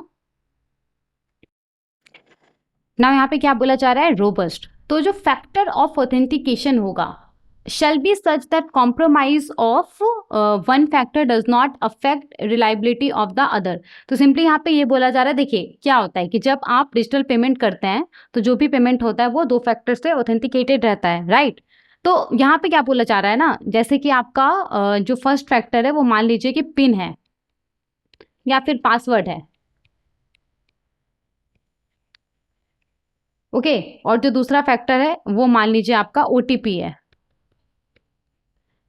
तो यहाँ पे क्या बोला जा रहा है ना कि जो फैक्टर ऑफ ऑथेंटिकेशन होना चाहिए वो ऐसा होना चाहिए कि अगर ये जो फैक्टर है, मान लीजिए पिन है, पासवर्ड है, ये आपका किसी ने चोरी कर दिया, तभी भी जो दूसरा फैक्टर है, ये जो आपका ओटीपी है या फिंगरप्रिंट हो सकता है, ये आपके अकाउंट को प्रोटेक्ट कर सके। तो मतलब हर एक दोनों जो फैक्टर होना चाहिए वो कैसा होना चाहिए, इंडिपेंडेंटली होना चाहिए, ताकि अगर एक फैक्टर को हैक भी कर लिया जाए, एक फैक्टर को चोरी भी कर लिया जाए, तो यहाँ पे जो दूसरा फैक्टर हो वो आपके ट्रांजेक्शन्स को, वो आपके बैंक अकाउंट को प्रोटेक्ट कर सके। तो यही यहाँ पे बोला जा रहा है। ओके, नाउ देखिए यहाँ पे इंटरऑपरेबिलिटी ओपन एक्सेस के बारे में बोला जा रहा है। तो जो भी सिस्टम प्रोवाइडर है, NPCI, visa, master card, Paytm, जो भी सिस्टम पार्टिसिपेंट है, बैंक, नॉन बैंक, वो यहाँ पे जो भी ऑथेंटिकेशन सर्विस प्रोवाइड करेगा, जो भी टोकनाइजेशन सर्विस प्रोवाइड करेगा। तो टोकनाइजेशन सर्विस क्या होता है, देखिए टोकनाइजेशन सर्विस एक ऐसा प्रोसेस होता है जिसमें आपका जो सेंसिटिव कार्ड डिटेल्स होता है, जैसे कि आपका कार्ड नंबर हो गया, आपका सीवीवी हो गया, एक्सपायरी डेट हो गया, तो ये क्या है, ये सेंसिटिव कार्ड डिटेल्स है। इसका इस्तेमाल करके जो भी फ्रॉडस्टर हैं वो फ्रॉड कर सकते हैं, राइट। तो जो ये आपका टोकनाइजेशन होता है, ये क्या होता है, ये एक ऐसा प्रोसेस होता है जिसमें आपके सेंसिटिव कार्ड डिटेल्स को, जैसे कि आपका कार्ड नंबर हो गया, सीवीवी हो गया, एक्सपायरी डेट हो गया, उसको एक रैंडमली जनरेटेड कोड, जिसको कि टोकन बोला जाता है, उससे रिप्लेस कर दिया जाता है। तो इससे क्या होता है ना कि जब भी आप किसी ऐप के ऊपर जाएंगे, किसी वेबसाइट के ऊपर जाएंगे शॉपिंग करने के लिए, तो वहाँ पे आपने अपने कार्ड का डिटेल्स डाला। तो पहले क्या होता था, टोकनाइजेशन सर्विस जब आरबीआई ने नहीं लाया था, तो पहले क्या होता था कि ये जो ऐप रहता था, मान लीजिए फ्लिपकार्ट है, फ्लिपकार्ट के ऊपर आप गए, आपने अपने कार्ड डिटेल्स को डाला, तो फ्लिपकार्ट क्या करता था ना, ये आपके कार्ड डिटेल्स को स्टोर करके रख लेता था, ताकि अगले बार से जब आप पेमेंट करें तो आपको वापस से ये जो कार्ड डिटेल्स है वो इंटर ना करना पड़े, बस ओटीपी आप डालें और आपका पेमेंट हो जाए। लेकिन ये जो टोकनाइजेशन सिस्टम है, इसके तहत क्या होता है, ये जो आपका फ्लिपकार्ट है, ये आपके कार्ड डिटेल्स को स्टोर करके नहीं रखता है। ये क्या करता है, ये जो कार्ड नेटवर्क रहता है, जैसे कि आपका वीजा हो गया, मास्टर कार्ड हो गया, तो जो कार्ड नेटवर्क होता है ना, कार्ड नेटवर्क को ये रिक्वेस्ट भेजता है, और फिर जो कार्ड नेटवर्क रहता है वो आपके कार्ड के बिहाफ पे कार्ड के लिए एक टोकन जनरेट करता है। और ये जो फ्लिपकार्ट रहता है, फ्लिपकार्ट ये टोकन को अपने पास स्टोर करके रखता है, ना कि आपके कार्ड डिटेल्स को अपने पास स्टोर करके रखता है। तो इससे बेसिकली होता क्या है कि अगर आगे चल करके फ्लिपकार्ट का डेटा है वो लीक हो गया, तो इससे क्या होता है कि आपका जो कार्ड डिटेल्स है वो लीक नहीं होगा। तो पहले हमेशा ये डर रहता था कि अगर कहीं पे कोई वेबसाइट है, कोई ऐप है, वहाँ पे आपने अपने कार्ड डिटेल्स को दे दिया, तो हमेशा डर रहता था कि अगर इसका डेटा लीक हो जाता है तो फिर जो आपका सेंसिटिव कार्ड इन्फॉर्मेशन है वो भी लीक हो जाएगा और उसका गलत तरीके से इस्तेमाल किया जाएगा। ओके, तो ये पूरा टोकनाइजेशन सर्विस होता है। इसमें क्या होता है, सिंपली जो आपका सेंसिटिव कार्ड इन्फॉर्मेशन रहता है उसको एक रैंडमली जनरेटेड कोड से रिप्लेस कर दिया जाता है, जिसको कि टोकन बोला जाता है। ओके, तो यहाँ पे देखिए मैंने टोकनाइजेशन के बारे में बताया है, आप चाहें तो इसको पॉज करके पढ़ सकते हैं या फिर बाद में भी आप पढ़ सकते हैं, लेकिन आई थिंक मैंने आपको समझा दिया इसमें बेसिकली क्या बोला जा रहा है। ओके, तो टोकनाइजेशन क्या होता है, इसमें जो सेंसिटिव कार्ड डिटेल्स रहता है, जैसे कि card number, CVV, expiry date, उसको रैंडमली जनरेटेड कोड, जिसको कि टोकन बोला जाता है, उससे रिप्लेस कर दिया जाता है। तो जब भी आप किसी ऐप या वेबसाइट के ऊपर अपने कार्ड डिटेल्स को सेव करेंगे, तो आपके कार्ड डिटेल्स को स्टोर करने के जगह पे वो जो प्लेटफॉर्म रहता है वो एक स्टोर सा token generated by the card network, वो इस कार्ड नेटवर्क को रिक्वेस्ट भेजता है, फिर ये कार्ड नेटवर्क एक टोकन जनरेट करके देता है और इसी टोकन को ये अपने पास स्टोर करके रखता है। तो जैसे कि अमेजॉन हो गया, फ्लिपकार्ट हो गया, स्विगी हो गया, ये टोकन रिक्वेस्टर के तौर पे काम करता है। मतलब जब भी आप इसके ऊपर जाएंगे कुछ शॉपिंग करने के लिए, कार्ड डिटेल्स आपने डाला, तो ये आपके कार्ड डिटेल्स को अपने ऐप के ऊपर सेव करके नहीं रख सकता। ये क्या करता है, ये टोकन के लिए रिक्वेस्ट करता है कार्ड नेटवर्क को आपके बिहाफ पे, और फिर जो कार्ड नेटवर्क रहता है वो यहाँ पे टोकन को जनरेट करता है आपका जो एक्चुअल कार्ड डिटेल्स रहता है उसके लिए। तो बेसिकली जो ये आपका टोकन रिक्वेस्टर रहता है वो इंटरमीडियरीज के तौर पे काम करता है इस चीज़ को इंश्योर करने के लिए कि जो जो कार्ड नेटवर्क रहता है वो यहाँ पे इंटरमीडियरीज के तौर पे काम करता है, इस चीज़ को इंश्योर करता है कि जो भी टोकनाइज्ड कार्ड है वो अच्छे से काम करे ऑथराइज्ड मर्चेंट के पास जो डिवाइस है उसके लिए। ओके, ऑथराइज्ड मर्चेंट के लिए डिवाइस है उसके लिए। समझ में आ गया? तो ये टोकन रिक्वेस्टर भी आपको समझ में आ गया। जो भी ऐप है, जो भी वेबसाइट है जो कि आपके कार्ड के लिए टोकन के लिए रिक्वेस्ट करता है, आपके बिहाफ पे टोकन के लिए रिक्वेस्ट करता है, वो क्या कहलाता है? टोकन रिक्वेस्टर कहलाता है। ओके, समझ में आ गया टोकन रिक्वेस्टर। तो यहाँ पे क्या बोला जा रहा है, देखिए यहाँ पे बोला जा रहा है कि जो भी सिस्टम प्रोवाइडर है, जो भी एनपीसीआई है, आपका मास्टर कार्ड है, जो भी वीज़ा है, और जो सिस्टम पार्टिसिपेंट है, जो भी बैंक है, नॉन बैंक है, वो जो भी ऑथेंटिकेशन सर्विस प्रोवाइड करेगा, जो भी टोकनाइजेशन सर्विस वो प्रोवाइड करेगा, वो जितना भी उस ऑपरेटिंग इन्वायरमेंट के अंदर जितना भी एप्लीकेशंस है, जितना भी टोकन रिक्वेस्टर है, जो भी एप्लीकेशंस है, फ़ोन पे, गूगल पे, पेटीएम, जो भी टोकन रिक्वेस्टर है, जो भी ऐप है, वेबसाइट है जो कि आपके बिहाफ पे टोकन के लिए रिक्वेस्ट कर रहा है, तो उन सब तक वो एक्सेसिबल होना चाहिए, उन सब के द्वारा वो यूजेबल होना चाहिए। ओके, ये यहाँ पे बोला जा रहा है फॉर ऑल यूज केसेस, सभी तरह के डिजिटल पेमेंट के लिए, चैनल्स के लिए, टोकन स्टोरेज मैकेनिज्म के लिए। तो यहाँ पे ऑपरेटिंग इन्वायरमेंट का क्या मतलब है? देखिए, ऑपरेटिंग इन्वायरमेंट का मतलब है डिवाइस हार्डवेयर, मतलब कहाँ से आपका डिजिटल पेमेंट हो रहा है, आप फ़ोन का इस्तेमाल करके कर रहे हैं या आप लैपटॉप का इस्तेमाल करके कर रहे हैं, तो वो होता है आपका विंडोज़ का इस्तेमाल करके कर रहे हैं। ऑपरेटिंग सिस्टम क्या होता है? iOS हो गया, आपका एंड्रॉयड हो गया। तो यहाँ पे ये बोला जा रहा है कि जो भी सिस्टम प्रोवाइडर है, जो भी सिस्टम पार्टिसिपेंट है, वो जो भी ऑथेंटिकेशन सर्विस प्रोवाइड करेगा, जो भी टोकनाइजेशन सर्विस प्रोवाइड करेगा, तो वो जितना भी एप्लीकेशन है, जितना भी टोकन रिक्वेस्टर है उस ऑपरेटिंग इन्वायरमेंट के अंदर, वो सबके द्वारा एक्सेसिबल होना चाहिए, यूजेबल होना चाहिए, सभी यूज केसेस के लिए, सभी तरह के डिजिटल पेमेंट के लिए, चैनल्स के लिए, टोकन स्टोरेज मैकेनिज्म के लिए। सिंपली यहाँ पे ये बोला जा रहा है, सॉरी, मतलब कि सिंपली अगर कोई सिस्टम प्रोवाइडर है या फिर सिस्टम पार्टिसिपेंट है, वो अगर ऑथेंटिकेशन या फिर टोकनाइजेशन सर्विस ऑफर कर रहा है, तो ये किसी एक कंपनी के लिए या फिर किसी एक डिवाइस के लिए रिस्ट्रिक्टेड नहीं होना चाहिए। ऐसा नहीं होना चाहिए कि आपके पास आईफोन है तो सिर्फ आप वो ऑथेंटिकेशन सर्विस या फिर टोकनाइजेशन सर्विस का इस्तेमाल कर सकते हैं, ऐसा नहीं होना चाहिए। इसको एक हम एग्जांपल से समझते हैं। मैंने एक ब्लैंक पेज दिया था, ओके, आई थिंक मैं भूल गई हूँ, मैं यहाँ पे दे देती हूँ, समझा देती हूँ। मान लीजिए कि एक आईफोन है, ओके, और इसमें एप्पल पे है, आईफोन है और इसमें एप्पल पे है। तो जो ये एप्पल पे है ना, एप्पल पे के थ्रू आप आईफोन के अंदर जो NFC होता है, NFC क्या होता है? Near field communication. तो बेसिकली ये फ़ोन में होता है, एक चिप की तरह होता है, ये फ़ोन में होता है, जो कार्ड होता है आपका कार्ड में होता है, और इसी की वजह से ना आप टैप एंड पे कर सकते हैं, टैप करके आप पेमेंट कर सकते हैं। तो मान लीजिए कि आईफोन है किसी के पास और उसमें एप्पल पे है, तो एप्पल पे का इस्तेमाल करके ना, मतलब एप्पल पे जो है ना वो NFC का इस्तेमाल करके टैप एंड पे कर सकता है। लेकिन सेम आईफोन के अंदर जो दूसरा पेमेंट ऐप है, जैसे कि आपका फोन पे हो गया, आपका पेटीएम हो गया, तो सेम आईफोन के अंदर जो ये आपका फोन पे है, जो पेटीएम है, वो यहाँ पे NFC टेक्नोलॉजी का इस्तेमाल नहीं कर सकता है। ये यहाँ पे बस ये लिमिटेड है यूपीआई फिर जो ऑनलाइन पेमेंट होता है उसके लिए। तो ये यहाँ पे बोला जा रहा है कि ऐसा नहीं होना चाहिए। यहाँ पे जो भी फ़ोन पे है, पेटीएम है, अमेजॉन पे है, वो सब ये जो आईफोन का NFC टेक्नोलॉजी है, जो टोकनाइजेशन फीचर्स होता है, ये सब जितना भी ऐप है आईफोन के अंदर, वो सब इस टेक्नोलॉजी का इस्तेमाल कर सके। सिंपली यहाँ पे ये बोला जा रहा है। ओके, मतलब रिस्ट्रिक्टेड नहीं रहना चाहिए किसी एक कंपनी के लिए, किसी एक डिवाइस टाइप के लिए। सेम इसी प्रकार से मान लीजिए कि वीज़ा है, वीज़ा ने टोकनाइजेशन ऑफर किया, तो यहाँ पे जो भी ऐप है, गूगल पे है, पेटीएम है, फोन पे है, वो सब उसका इस्तेमाल कर पाए, वो किसी भी डिवाइस के लिए, किसी भी डिवाइस के ऊपर, किसी भी पेमेंट टाइप के लिए। ओके, तो ये होता है interoperability open access. I hope आपको समझ में आ गया होगा।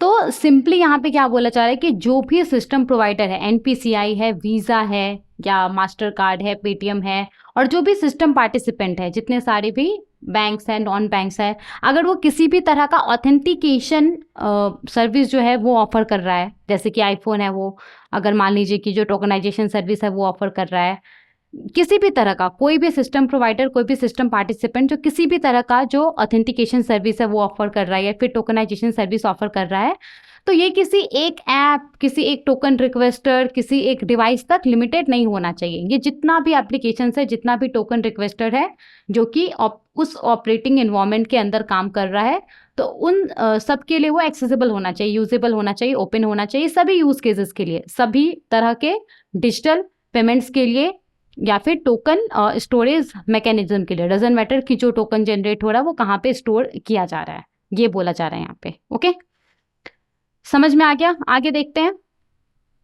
ये देख लिया था, यहाँ पे सिंपली टोकनाइजेशन बोला जा रहा है कि टोकनाइजेशन का जो डेफिनेशन है, टोकन रिक्वेस्टर का जो डेफिनेशन है वो हमें कहाँ से लेना है, तो ये ऑलरेडी हमने देख लिया टोकनाइजेशन का मतलब क्या होता है। अब देखिए यहाँ पे रिस्क बेस्ड अप्रोच के बारे में बात किया जा रहा है। तो जो भी इशूअर्स है, जो भी बैंक्स है, जो भी नॉन बैंक्स है, उसका जो इंटरनल रिस्क मैनेजमेंट पॉलिसीज है ना, उसके हिसाब से वो ट्रांजेक्शन्स को आइडेंटिफाई करेगा कि जो ट्रांजेक्शन है वो नॉर्मल है या फिर सस्पिशियस है। अब कुछ कुछ फैक्टर दिया गया है, उसके आधार पे वो ट्रांजेक्शन्स को आइडेंटिफाई करेगा कि जो ट्रांजेक्शन है वो नॉर्मल ट्रांजेक्शन है या फिर वो नॉर्मल ट्रांजेक्शन है या फिर वो आपका सस्पिशियस ट्रांजेक्शन है। क्या क्या है, जैसे कि ट्रांजेक्शन लोकेशन। अब मान लीजिए कि आपका जो हमेशा आप जो पेमेंट करते हैं ऑनलाइन पेमेंट, वो दिल्ली या फिर आप यूपी, बिहार या झारखंड से आपका होता है, लेकिन अचानक से जो डिजिटल पेमेंट आपसे हो रहा है वो मान लीजिए कि फॉरेन ट्रांजेक्शन हो रहा है, आप लंदन से ट्रांजेक्शन कर रहे हैं, यूएस से ट्रांजेक्शन कर रहे हैं, तो ये क्या हो गया, ये तो सस्पिशियस ट्रांजेक्शन आ जाएगा। उसके बाद आपका यूजर बिहेवियर पैटर्न्स देखा जाएगा। आप जनरली मान लीजिए कि अप टू 10,000 तक का पेमेंट करते हैं और अचानक से आपका 10 लाख 20 लाख का जो पेमेंट है वो होने लगा। डिवाइस एट्रीब्यूट्स, आप अक्सर एक डिवाइस से जो ऑनलाइन पेमेंट है वो करते हैं और अचानक से मल्टीपल डिवाइस से जो आपका पेमेंट है वो होने लगा है। हिस्टोरिकल ट्रांजेक्शन प्रोफाइल, आपका जो पास्ट ट्रांजेक्शन हिस्ट्री है उससे अभी जो आप ट्रांजेक्शन कर रहे हैं वो मैच हो रहा है या नहीं हो रहा है। तो ये सब कुछ कुछ फैक्टर है, इन फैक्टर के आधार पे जो इशूअर है वो ट्रांजेक्शन्स को आइडेंटिफाई करेगा कि जो ट्रांजेक्शन है वो नॉर्मल ट्रांजेक्शन है या फिर सस्पिशियस है। अगर ट्रांजेक्शन सस्पिशियस होता है, जो भी परसीव्ड रिस्क एसोसिएटेड होगा उस ट्रांजेक्शन से, तो यहाँ पे जो इशूअर है ना, वो मिनिमम जो 2 फैक्टर ऑथेंटिकेशन है उसके अलावा ये एडिशनल जो चेक्स है वो कर सकता है। ये मान लीजिए इसने एक्स्ट्रा ओटीपी भेज दिया, अब आपके बैंक अकाउंट से अचानक से मान लीजिए कि जितना भी पैसा है वो सब डेबिट हो रहा है, तो ये सस्पिशियस लग रहा है। और दूसरे डिवाइस से ऐसा हो रहा है, तो ये सब फैक्टर हो गया, ये सस्पिशियस लग रहा है बैंक के लिए। तो बैंक यहाँ पे क्या करेगा, बैंक यहाँ पे एक्स्ट्रा ओटीपी भेजेगा। मतलब ये जो मिनिमम 2 फैक्टर ऑथेंटिकेशन है वो तो होगा ही, इसके अलावा मान लीजिए जो बैंक है, बैंक ने आपको ओटीपी भेजा, एक्स्ट्रा ओटीपी भेज दिया या फिर आपको बायोमेट्रिक वेरिफिकेशन के लिए बोला। ओके, ऐसा बैंक यहाँ पे कर सकता है, इशूअर यहाँ पे कर सकता है, वो बोला जा रहा है। और अगर जो इशूअर है वो चाहे जो हाई रिस्क ट्रांजेक्शन्स होता है उसके लिए जो इशूअर है वो डिजी लॉकर जो ऐप है उसका इस्तेमाल कर सकता है एज अ प्लेटफॉर्म। तो डिजी लॉकर ऐप के ऊपर वो जो कस्टमर है उसको नोटिफाई कर सकता है कि जो ट्रांजेक्शन है आपका हो रहा है और उससे कंफर्मेशन ले सकता है। ओके, नाउ देखिए यहाँ पे रिस्पॉन्सिबिलिटी ऑफ द इशूअर, जो भी बैंक है, जो भी नॉन बैंक्स है, जो ऑथेंटिकेशन मैकेनिज्म को इम्प्लीमेंट करता है, तो उसके लिए यहाँ पे कुछ रिस्पॉन्सिबिलिटी के बारे में बोला जा रहा है। तो जो भी इशूअर है, जो भी बैंक है, नॉन बैंक है, वो इस बात को इंश्योर करेगा कि जो भी ऑथेंटिकेशन मैकेनिज्म को वो डिप्लॉय कर रहा है, उसको वो इम्प्लीमेंट कर रहा है, तो यहाँ पे उसके पहले वो उसके रोबस्टनेस को, उसकी इंटीग्रिटी को इंश्योर करेगा। वो ये इंश्योर करेगा कि जो भी मेथड को वो इम्प्लीमेंट कर रहा है वो स्ट्रांग है या नहीं है, वो रिलायबल है या नहीं है, इस चीज़ को वो इंश्योर करेगा। और यहाँ पे कोई भी कस्टमर है वो किसी भी तरह का ट्रांजेक्शन करता है और उसको नुकसान होता है, और वो जो इशूअर है ना, उस इशूअर ने ये जो डायरेक्शंस है उसको कंप्लाई नहीं किया हुआ। मतलब मान लीजिए कोई बैंक है और उस बैंक ने ये जो पूरा reserve bank of India authentication mechanism for digital payment transactions directions 2025 है, उसके प्रोविजंस को कंप्लाई नहीं किया हुआ है, तो इस केस में यहाँ पे अगर कोई कस्टमर है उसको कुछ नुकसान होता है उसके वजह से, तो जो इशूअर है, जो बैंक है, जो नॉन बैंक है, उसको कस्टमर को कंपनसेट करना पड़ेगा full for the loss in full. जितना भी उसको नुकसान होगा वो सब उसको कंपनसेट करना पड़ेगा बिना किसी भी आर्ग्यूमेंट के। ओके, और यहाँ पे जो इशूअर है वो provisions of digital personal data protection act 2023 को भी कंप्लाई करेगा। वो इंश्योर करेगा कि जो भी कस्टमर का डेटा है वो सेफ है, वो प्राइवेट है। ओके, नाउ देखिए यहाँ पे पहले ही मैंने बोल दिया था कि एक प्रोविजन है क्रॉस बॉर्डर ट्रांजेक्शन्स को लेकर के, तो वही चीज यहाँ पे बोला जा रहा है कि जो भी डायरेक्शंस को हमने पढ़ा है वो cross border digital payment transactions के ऊपर एप्लीकेबल नहीं होगा। हालांकि यहाँ पे जो कार्ड इशूअर है, मतलब कि जो भी बैंक है आपका, SBI हो गया, ICICI बैंक हो गया, एक्सिस बैंक हो गया, जो भी कार्ड इशूअर है वो 1 अक्टूबर 2026 तक इस बात को इंश्योर करेगा कि उसके पास एक मैकेनिज्म है जो non recurring cross border card not present transaction होता है ना। Non recurring cross border card not present transaction क्या हो गया? आपने किसी फॉरेन वेबसाइट से कुछ परचेज किया, मान लीजिए कोई ड्रेस आपने परचेज किया, तो ये क्या है? नॉन रेकरिंग है। यहाँ पे तो आप एक ही बार पेमेंट करेंगे, तो ये क्या हो गया? नॉन रेकरिंग हो गया। Cross border card not present transaction हो गया। कार्ड नॉट प्रेजेंट ट्रांजेक्शन, यहाँ पे आपने अपने कार्ड का डिटेल सिर्फ डाला है, यहाँ पे आपने अपने कार्ड को स्वैप नहीं किया है, टैप नहीं किया, इंसर्ट करके पेमेंट नहीं किया है।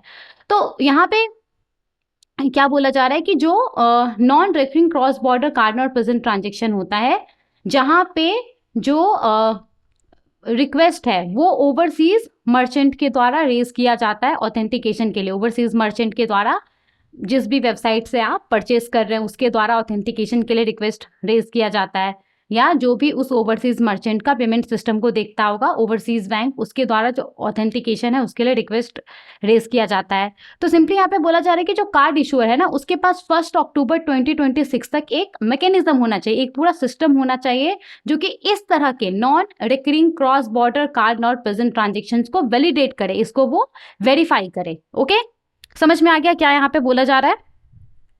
इसके बाद देखिए ये हो गया, और यहाँ पे ये जो इंस्ट्रक्शंस है उसका कंप्लायंस हो, उसका यहाँ पे उसको फॉलो किया जाए। इसलिए जो कार्ड इशूअर है उसको यहाँ पे बोला गया है कि उसका जो बैंक आइडेंटिफिकेशन नंबर है, तो बेसिकली जो आपका बैंक आइडेंटिफिकेशन नंबर होता है वो क्या होता है? तो ये कार्ड का पहला 4 डिजिट होता है, जिससे कि पता चलता है कि इशूइंग बैंक कौन सा है, इस कार्ड को कौन से बैंक ने इशू किया है। तो कार्ड इशूअर को यहाँ पे उसका जो बैंक आइडेंटिफिकेशन नंबर्स है वो कार्ड नेटवर्क के साथ, जैसे कि आपका जो इंटरनेशनल कार्ड नेटवर्क है, जैसे कि वीजा हो गया, मास्टर कार्ड हो गया, उसके पास रजिस्टर करना पड़ेगा। तो ये बस यहाँ पे एक क्रॉस बॉर्डर ट्रांजेक्शन्स के लिए यहाँ पे एक प्रोविजन है। क्या प्रोविजन है? सिंपली जो कार्ड इशूअर है उसको बोला गया है कि 1 अक्टूबर 2026 तक ये एक मैकेनिज्म को सेटअप करे जो non recurring cross border card not present transaction होता है, उसको वैलिडेट करने के लिए, उसको वेरीफाई करने के लिए कि ये ट्रांजेक्शन जेन्युइन है या नहीं है, कहीं कुछ फ्रॉड तो नहीं हो रहा है। ओके, इसके बाद देखिए यहाँ पे क्या बोला जा रहा है कि जितना भी तरह का cross border card not present transaction होता है, तो उसको हैंडल करने के लिए यहाँ पे एक रिस्क बेस्ड मैकेनिज्म को भी सेटअप करने के लिए बोला गया है कार्ड इशूअर को 1 अक्टूबर 2026 तक। तो यहाँ पे हमने रिस्क बेस्ड मैकेनिज्म के बारे में पढ़ा था, जो डोमेस्टिक डिजिटल पेमेंट ट्रांजेक्शन्स होता है उसके लिए हमने पढ़ा था कि जो बैंक है, बैंक को रिस्क बेस्ड मैकेनिज्म को अपनाना पड़ेगा। जो ट्रांजेक्शन है उसको चेक करना पड़ेगा कि ये नॉर्मल ट्रांजेक्शन है या फिर सस्पिशियस ट्रांजेक्शन है, राइट? तो सिमिलरली यहाँ पे क्या बोला जा रहा है कि जितना भी cross border card not present transactions होता है, तो उसके लिए यहाँ पे एक रिस्क बेस्ड मैकेनिज्म को सेटअप करना होगा कार्ड इशूअर को 1 अक्टूबर 2026 तक। तो एक आपका ये हो गया और एक आपका ये हो गया, ये 2 प्रोविजन है सिर्फ क्रॉस बॉर्डर ट्रांजेक्शन्स के लिए। बाकी का जितना भी प्रोविजंस था वो प्रोविजन जो डोमेस्टिक डिजिटल पेमेंट ट्रांजेक्शन्स होता है उसके लिए था। ओके, आई होप आपको ये पूरा अच्छे से समझ में आ गया होगा। तो ये था हमारा, हमने क्या डिस्कस किया अभी?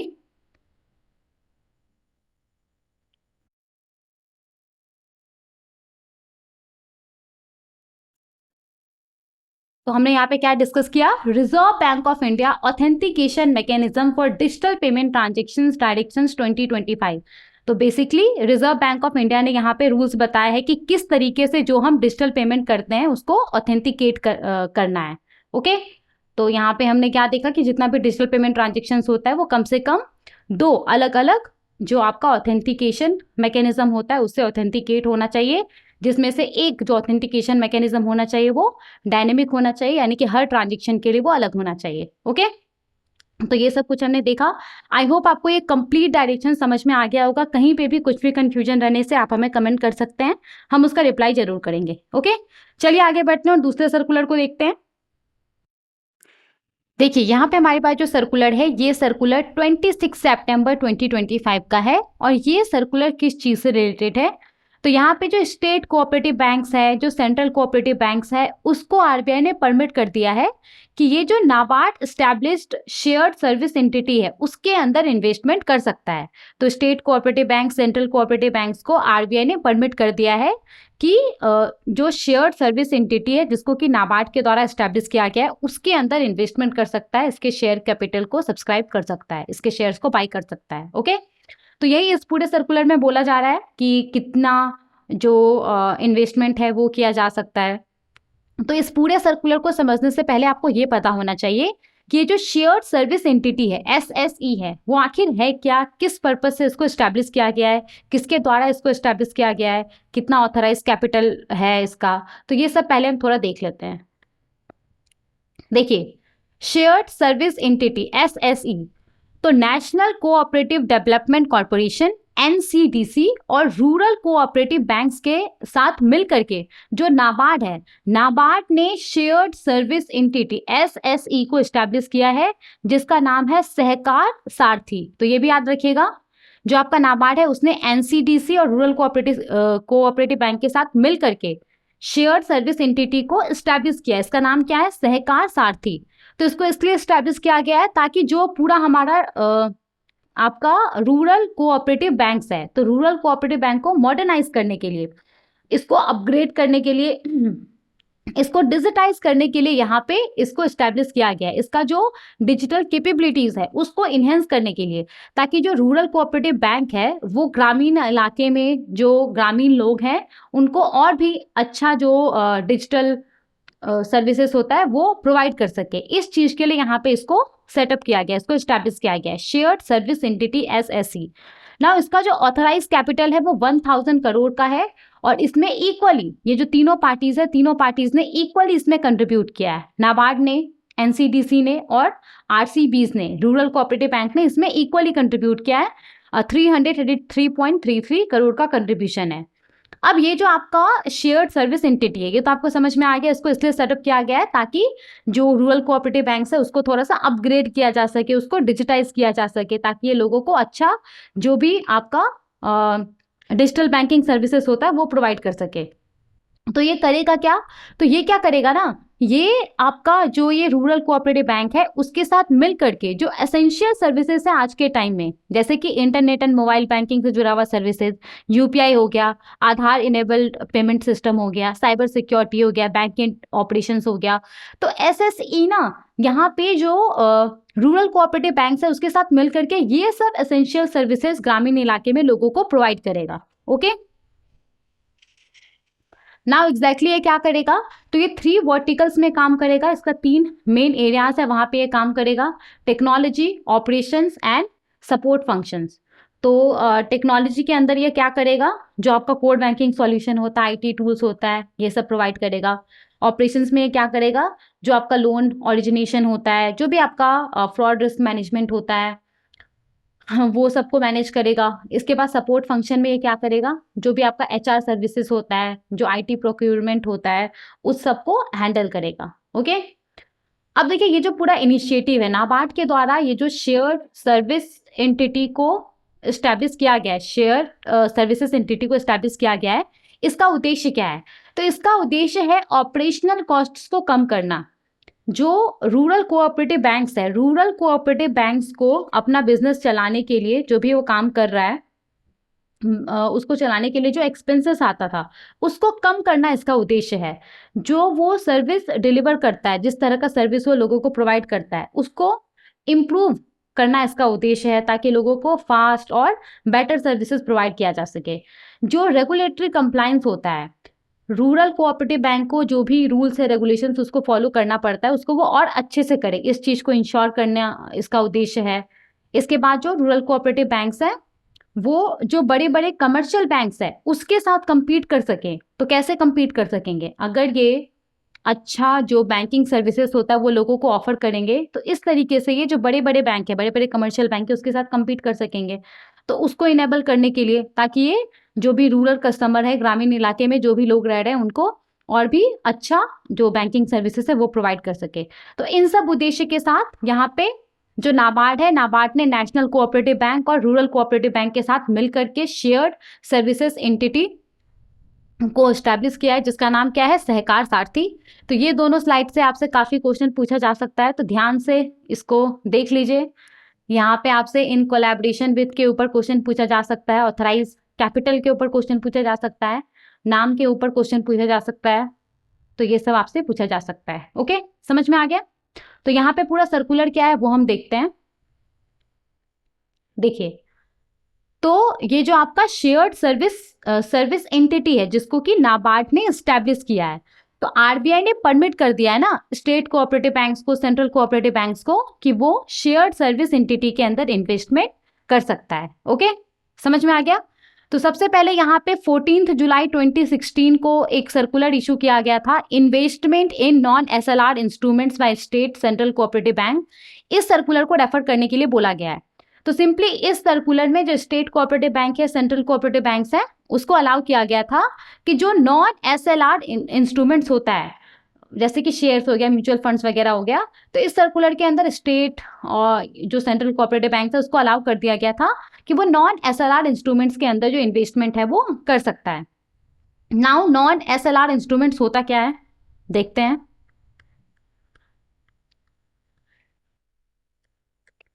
हाँ, देखिए, नॉन एसएलआर इन्वेस्टमेंट क्या होता है?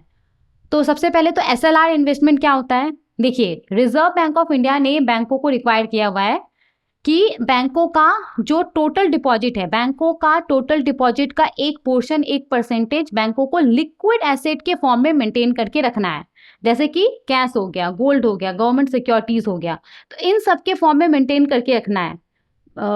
मतलब लिक्विड एसेट बेसिकली क्या होता है? ऐसा एसेट होता है जिसको कि इजिली कैश में कन्वर्ट किया जा सकता है, बिना इसका जो वैल्यू है वो बहुत ज़्यादा कम किए हुए।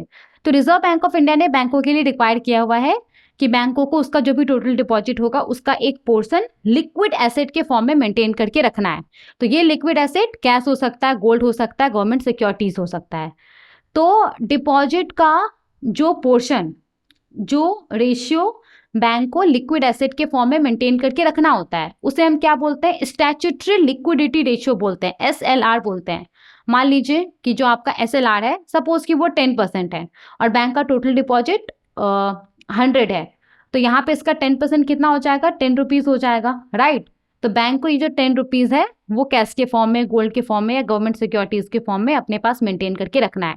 तो ये जो 10% है, ये जो डिपॉजिट का एक पोर्शन है, जो रेशियो है, जो कि बैंक को लिक्विड एसेट के फॉर्म में मेंटेन करके रखना होता है, इसको क्या बोला जाता है? स्टैट्यूटरी लिक्विडिटी रेशियो बोला जाता है, एसएलआर बोला जाता है। ओके, तो जो भी बैंक्स है ना, बैंक्स क्या करता है? गवर्नमेंट के द्वारा जो बॉन्ड्स इशू किया जाता है, ओके, जिसको कि रिजर्व बैंक ऑफ इंडिया ने ऑथराइज किया होता है एसएलआर के लिए, स्टैट्यूटरी लिक्विडिटी रेशियो के लिए। तो बैंक्स क्या करता है? वैसे बॉन्ड्स के अंदर इन्वेस्टमेंट कर देता है। हमारे एग्जाम्पल में बैंक को 10 रुपये लिक्विड एसेट के फॉर्म में मेंटेन करके रखना है, तो ये बैंक क्या करेगा? बैंक यहाँ पे मान लीजिए 5 रुपीज़ बैंक ने इस तरीके का जो बॉन्ड्स है, जिसको कि सरकार ने इशू किया और आरबीआई ने इसको ऑथराइज किया हुआ है कि अगर कोई बैंक इस तरह के बॉन्ड्स में इन्वेस्टमेंट करेगा तो उसको एसएलआर इन्वेस्टमेंट माना जाएगा। तो ये बैंक क्या करता है? 5 रुपये इसने इस तरह के बॉन्ड्स में इन्वेस्ट कर दिया और 5 रुपया मान लीजिए कैश के फॉर्म में रख लिया, गोल्ड के फॉर्म में रख लिया। समझ में आ गया? यहाँ तक एसएलआर इन्वेस्टमेंट आई होप आपको समझ में आ गया होगा। अब देखिए यहाँ पे क्या बोला जा रहा है, तो जो अभी प्रिस्क्राइब्ड स्टैट्यूटरी लिक्विडिटी रेशियो है ना, SLR है ना बैंकों के लिए, वो कितना है? 18% है। 18% of net demand and time liability. Simply जो टोटल डिपॉजिट है उसका 18% बैंक को इंश्योर करना पड़ता है कि वो लिक्विड एसेट के फॉर्म में है। तो अगर 100 रुपीज मान लीजिए टोटल डिपॉजिट है, तो इसका 18% कितना हो जाएगा? 18 रुपीज। तो बैंक को इंश्योर करना है कि ये जो 18 रुपया है वो बैंक ने कैश के फॉर्म में, गोल्ड के फॉर्म में, गवर्नमेंट सिक्योरिटीज के फॉर्म में मेंटेन करके रखा हुआ है। यहाँ तक समझ में आ गया? अब नॉन SLR इन्वेस्टमेंट क्या होता है उसको समझिए। तो नॉन SLR इन्वेस्टमेंट क्या होता है ना, तो नॉन SLR इन्वेस्टमेंट ऐसा इन्वेस्टमेंट होता है जो कि बैंक्स ऐसे इंस्ट्रूमेंट्स के अंदर करता है जिसको कि स्टैट्यूटरी लिक्विडिटी रेशियो के तौर पे रिजर्व बैंक ऑफ इंडिया के द्वारा अप्रूव नहीं किया गया है। जैसे कि आपका शेयर्स हो गया, कॉर्पोरेट बॉन्ड्स हो गया, डिबेंचर्स हो गया, कमर्शियल पेपर्स हो गया, म्यूचुअल फंड्स यूनिट्स हो गया। तो अगर कोई बैंक है वो शेयर्स में इन्वेस्ट करता है, कॉर्पोरेट बॉन्ड्स में इन्वेस्ट करता है, डिबेंचर्स में इन्वेस्ट करता है, कमर्शियल पेपर में इन्वेस्ट करता है, म्यूचुअल फंड्स यूनिट्स में इन्वेस्ट करता है, तो ये सब जो इन्वेस्टमेंट है, ये सब इन्वेस्टमेंट को नॉन SLR इन्वेस्टमेंट के तौर पे माना जाएगा। क्यों? क्योंकि इन सब इंस्ट्रूमेंट्स को, ये सब क्या इंस्ट्रूमेंट है, इन सब इंस्ट्रूमेंट्स को रिजर्व बैंक ऑफ इंडिया ने SLR के लिए अप्रूव नहीं किया है। रिजर्व बैंक ऑफ इंडिया जिन इंस्ट्रूमेंट को SLR के लिए अप्रूव करता है, अगर उन इंस्ट्रूमेंट्स के अलावा बैंक दूसरे इंस्ट्रूमेंट्स में इन्वेस्टमेंट करता है तो वो नॉन SLR इन्वेस्टमेंट कहलाएगा। और उस इन्वेस्टमेंट को जब SLR कैलकुलेट किया जाएगा किसी बैंक का, तो उस तरह के इन्वेस्टमेंट को उसमें कैलकुलेट नहीं किया जाएगा। समझ में आ गया क्या बोला जा रहा है? नॉन SLR इन्वेस्टमेंट क्या है? तो आपका जो SLR इन्वेस्टमेंट होता है वो तो बैंकों के लिए रिक्वायर्ड होता है, बैंक को करना ही होता है। लेकिन ये जो आपका नॉन SLR इन्वेस्टमेंट होता है, इसका कोई रिक्वायरमेंट नहीं है कि बैंक को अपनी टोटल डिपॉजिट का इतना परसेंटेज नॉन SLR इंस्ट्रूमेंट के अंदर इन्वेस्ट करना है, ऐसा कुछ रिक्वायरमेंट नहीं है। ये कंप्लीटली कमर्शियल जजमेंट के ऊपर डिपेंड करता है, बैंक ने क्या डिसीजन लिया है उसके ऊपर डिपेंड करता है, और प्रॉफिटेबिलिटी कंसिडरेशन के ऊपर डिपेंड करता है कि ये प्रॉफिटेबल होगा या नहीं होगा। उसके हिसाब से जो अलग अलग बैंक्स है वो नॉन SLR इंस्ट्रूमेंट्स में, जैसे कि शेयर्स हो गया, कॉर्पोरेट बॉन्ड्स हो गया, डिबेंचर्स हो गया, कमर्शियल पेपर्स हो गया, म्यूचुअल फंड यूनिट्स हो गया, उसमें इन्वेस्टमेंट करता है। ठीक है, यहां तक समझ में आ गया? तो अब हम आते हैं सर्कुलर के ऊपर कि सर्कुलर में क्या बोला जा रहा है।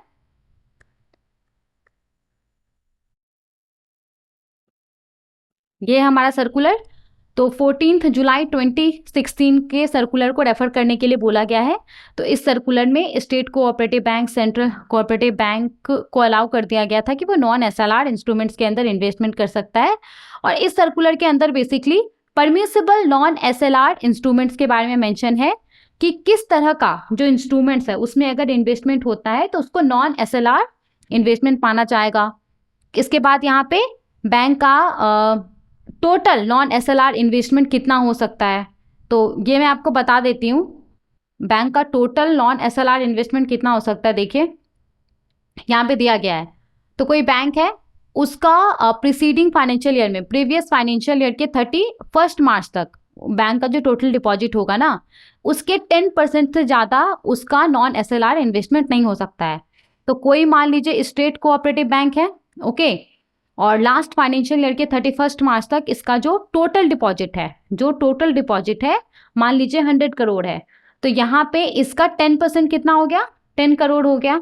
तो इस स्टेट कोऑपरेटिव बैंक का जो टोटल नॉन SLR इन्वेस्टमेंट होगा वो 10 करोड़ से ज़्यादा नहीं होना चाहिए। शेयर्स के अंदर, जो भी आपका कमर्शियल पेपर है उसके अंदर, म्यूचुअल फंड्स यूनिट्स के अंदर उसका जो इन्वेस्टमेंट है वो 10 करोड़ से ज़्यादा नहीं होना चाहिए। प्रूडेंशियल लिमिट याद रखिएगा क्योंकि इसको लेकर के आगे और एक प्रोविजन आएगा। तो लास्ट फाइनेंशियल ईयर के 31 मार्च तक बैंक का जो टोटल डिपॉजिट होगा उसके 10% से ज़्यादा बैंक का टोटल नॉन SLR इन्वेस्टमेंट नहीं हो सकता है। यहाँ तक समझ में आ गया? तो यहाँ पे क्या बोला जा रहा है कि ये जो 2016 का सर्कुलर है, इस सर्कुलर को रेफर करने के लिए बोला गया है और इसमें basically permissible non SLR instruments के बारे में बताया गया है। बैंक का टोटल नॉन SLR इन्वेस्टमेंट क्या हो सकता है, कितना हो सकता है, उसके बारे में बताया गया है। इसके बाद state cooperative bank, central cooperative bank, जो अनलिस्टेड नॉन SLR सिक्योरिटीज़ होता है, मतलब वैसा सिक्योरिटीज़ जिसको कि अभी स्टॉक एक्सचेंज के ऊपर लिस्ट नहीं किया गया है, तो उसके अंदर state cooperative bank, central cooperative bank का टोटल इन्वेस्टमेंट कितना हो सकता है। तो यहाँ पे क्या बोला गया कि अगर कोई स्टेट कोऑपरेटिव बैंक है मान लीजिए, और उसका जो टोटल SLR इन्वेस्टमेंट है, सॉरी नॉन SLR इन्वेस्टमेंट है, वो मान लीजिए कि 100 करोड़ है। ओके, तो प्रोविजन क्या बोलता है? प्रोविजन बोलता है कि इसका 10%, मतलब कि 10 करोड़ रुपीज ना स्टेट कोऑपरेटिव बैंक का 10 करोड़ रुपीज से ज़्यादा इन्वेस्टमेंट इसका अनलिस्टेड नॉन SLR सिक्योरिटीज के अंदर नहीं होना चाहिए। तो वो रिस्ट्रिक्शंस के बारे में यहाँ पे बताया गया है। ओके, अब तो यहाँ पे फैसला क्या लिया गया उसको हम समझते हैं। तो अप्रैल 2025 में रिजर्व बैंक ऑफ इंडिया ने नाबार्ड का जो प्रपोजल था शेयर्ड सर्विस एंटिटी को सेटअप करने का state cooperative bank central cooperative bank के लिए, उस प्रपोजल को रिजर्व बैंक ऑफ इंडिया ने अप्रूव कर दिया था। और वहाँ पे ये बात बोला गया था कि जो स्टेट कोऑपरेटिव बैंक है, सेंट्रल कोऑपरेटिव बैंक है, वो वॉलेंटरी बेसिस पे यानी कि अपनी मर्जी से जो शेयर्ड सर्विस एंटिटी है उसके शेयर कैपिटल को सब्सक्राइब कर सकता है, शेयर्ड सर्विस एंटिटी के शेयर्स में इन्वेस्टमेंट कर सकता है। नाउ क्योंकि यहाँ पे state cooperative bank central cooperative bank के द्वारा ये जो इन्वेस्टमेंट किया जाएगा, तो ये इन्वेस्टमेंट क्या होगा? नॉन SLR इन्वेस्टमेंट होगा, राइट? तो ये इन्वेस्टमेंट नॉन SLR इन्वेस्टमेंट होगा। तो इसलिए जो रिजर्व बैंक ऑफ इंडिया का इंस्ट्रक्शंस है investment in non SLR instruments by state cooperative bank central cooperative bank, तो इसलिए यहाँ पे उसको रिव्यू किया गया है। इस डिसीजन के हिसाब से इसको लाने के लिए इसको यहाँ पे रिव्यू किया गया है। ओके, तो क्या फैसला लिया गया है? तो जो भी रेलेवेंट इंस्ट्रक्शंस है उसको यहाँ पे रिव्यू किया गया है, उसको यहाँ पे अमेंड किया गया है, और यहाँ पे reserve bank of India investment in non SLR instruments by state central cooperative banks directions 2025 को इशू किया गया है। तो ये पूरा डायरेक्शंस है जिसको कि इशू किया गया है, इसको अभी हम पढ़ने वाले हैं यहाँ पे। तो रिजर्व बैंक ऑफ इंडिया ने यहाँ पे investment in non SLR instruments by state central cooperative banks को 14 जुलाई 2016 को ये जो डायरेक्शन है इसको इशू किया था, जिसमें बेसिकली क्या था? रूल्स था, रेगुलेशंस था कि किस तरीके से जो स्टेट कोऑपरेटिव बैंक है, जो सेंट्रल कोऑपरेटिव बैंक है, वो नॉन SLR इंस्ट्रूमेंट्स के अंदर इन्वेस्टमेंट कर सकता है, राइट? तो इसको यहाँ पे क्या किया गया है? अमेंड कर दिया गया है। क्यों अमेंड किया गया है? क्योंकि यहाँ पे रिजर्व बैंक ऑफ इंडिया ने नाबार्ड को अप्रूवल ग्रांट कर दिया शेयर्ड सर्विस एंटिटी को सेटअप करने के लिए state cooperative bank central cooperative bank के लिए। तो RBI का जो ये डिसीजन है उसके अकॉर्डिंगली जो एग्जिस्टिंग इंस्ट्रक्शंस है उसको यहाँ पे अमेंड किया गया है। ओके, तो जो भी स्टेट कोऑपरेटिव बैंक है, सेंट्रल कोऑपरेटिव बैंक है, उसके द्वारा शेयर्ड सर्विस एंटिटी के अंदर जो भी इन्वेस्टमेंट किया जाएगा वो क्या होगा? नॉन SLR इंस्ट्रूमेंट्स में इन्वेस्टमेंट माना जाएगा। तो इसीलिए यहाँ पे ये 2016 का जो डायरेक्शन है उसको अमेंड किया गया है। समझ में आ गया? नाउ देखिए, ये जो यहाँ पे डायरेक्शन इशू किया गया है ये बैंकिंग रेगुलेशन एक्ट 1949 के सेक्शन 35A और सेक्शन 56 के तहत इशू किया गया है, और जो भी लॉज है जिसके तहत RBI को पावर मिलता है उसके तहत ये डायरेक्शंस को इशू किया गया है। और क्या बोला जाएगा तो ये तो हमने पहले ही देख लिया था। अब यहाँ पे जो डायरेक्शंस है वो इमीडिएट इफेक्ट से लागू भी हो जाएगा। और यहाँ पे 2016 का जो डायरेक्शंस है उसके अंदर क्या मॉडिफिकेशन लाया गया है उसको हम देखते हैं। तो देखिए, अगर आप 2016 के डायरेक्शंस में जाएंगे तो वहाँ पे जो पैराग्राफ 2.2C है उसके बाद यहाँ पे पैराग्राफ 2.2D को ऐड कर दिया गया है। तो ये 2016 का मान लीजिए कि डायरेक्शंस है और ये आपका पैराग्राफ 2.2 है। तो इसके अंदर इंस्ट्रूमेंट्स के बारे में बताया गया है कि state cooperative bank central cooperative bank किस तरह के इंस्ट्रूमेंट्स में इन्वेस्टमेंट कर सकता है। तो ये यहाँ पे अलग अलग कैटेगरी है, अलग अलग कैटेगरी के इंस्ट्रूमेंट्स में जो स्टेट कोऑपरेटिव बैंक है, सेंट्रल कोऑपरेटिव बैंक है, वो इन्वेस्टमेंट कर सकता है, और इसको नॉन SLR इंस्ट्रूमेंट में इन्वेस्टमेंट के तौर पे ट्रीट किया जाएगा। तो जो भी कमर्शियल पेपर होता है, डिबेंचर्स होता है, बॉन्ड्स होता है, जिसको कि A या फिर A के इक्विवेलेंट या फिर A से ज़्यादा का रेटिंग मिला हुआ है क्रेडिट रेटिंग एजेंसी की तरफ से, उसके अंदर इन्वेस्टमेंट किया जा सकता है। Debt mutual fund, money market mutual fund के यूनिट्स में इन्वेस्टमेंट किया जा सकता है। जो आपका MICs होता है, मार्केट इंफ्रास्ट्रक्चर कंपनीज, जैसे कि CCIL हो गया, clearing corporation of India limited, NPCI हो गया, national payment corporation of India, Swift हो गया, society for world wide inter bank financial telecommunication, उसके शेयर्स में इन्वेस्टमेंट किया जा सकता है। तो ये 3 अलग अलग कैटेगरी है। इन 3 अलग अलग कैटेगरी के तहत जो इंस्ट्रूमेंट्स आता है उसके अंदर जो भी इन्वेस्टमेंट किया जाएगा स्टेट कोऑपरेटिव बैंक्स के द्वारा, सेंट्रल कोऑपरेटिव बैंक्स के द्वारा, वो नॉन SLR इन्वेस्टमेंट के तौर पे ट्रीट किया जाता है।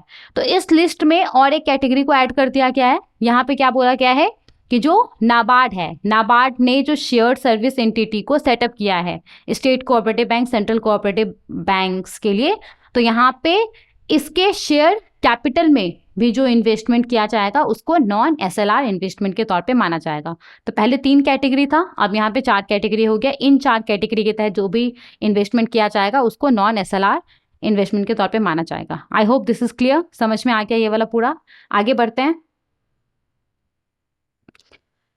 इसके बाद देखिए यहाँ पे जो सर्कुलर है 2016 का, उसमें पैराग्राफ 2.3 आई के बाद पैराग्राफ 2.3 जे को ऐड कर दिया गया है। तो यहाँ पे देखिए ये जो आपका पैराग्राफ 2.3 है, अगर आप इसको देखेंगे तो ये तो समझ में आ गया कि पैराग्राफ 2.3 आई के बाद एक और पैराग्राफ को ऐड कर दिया गया है, पैराग्राफ 2.3 जे को।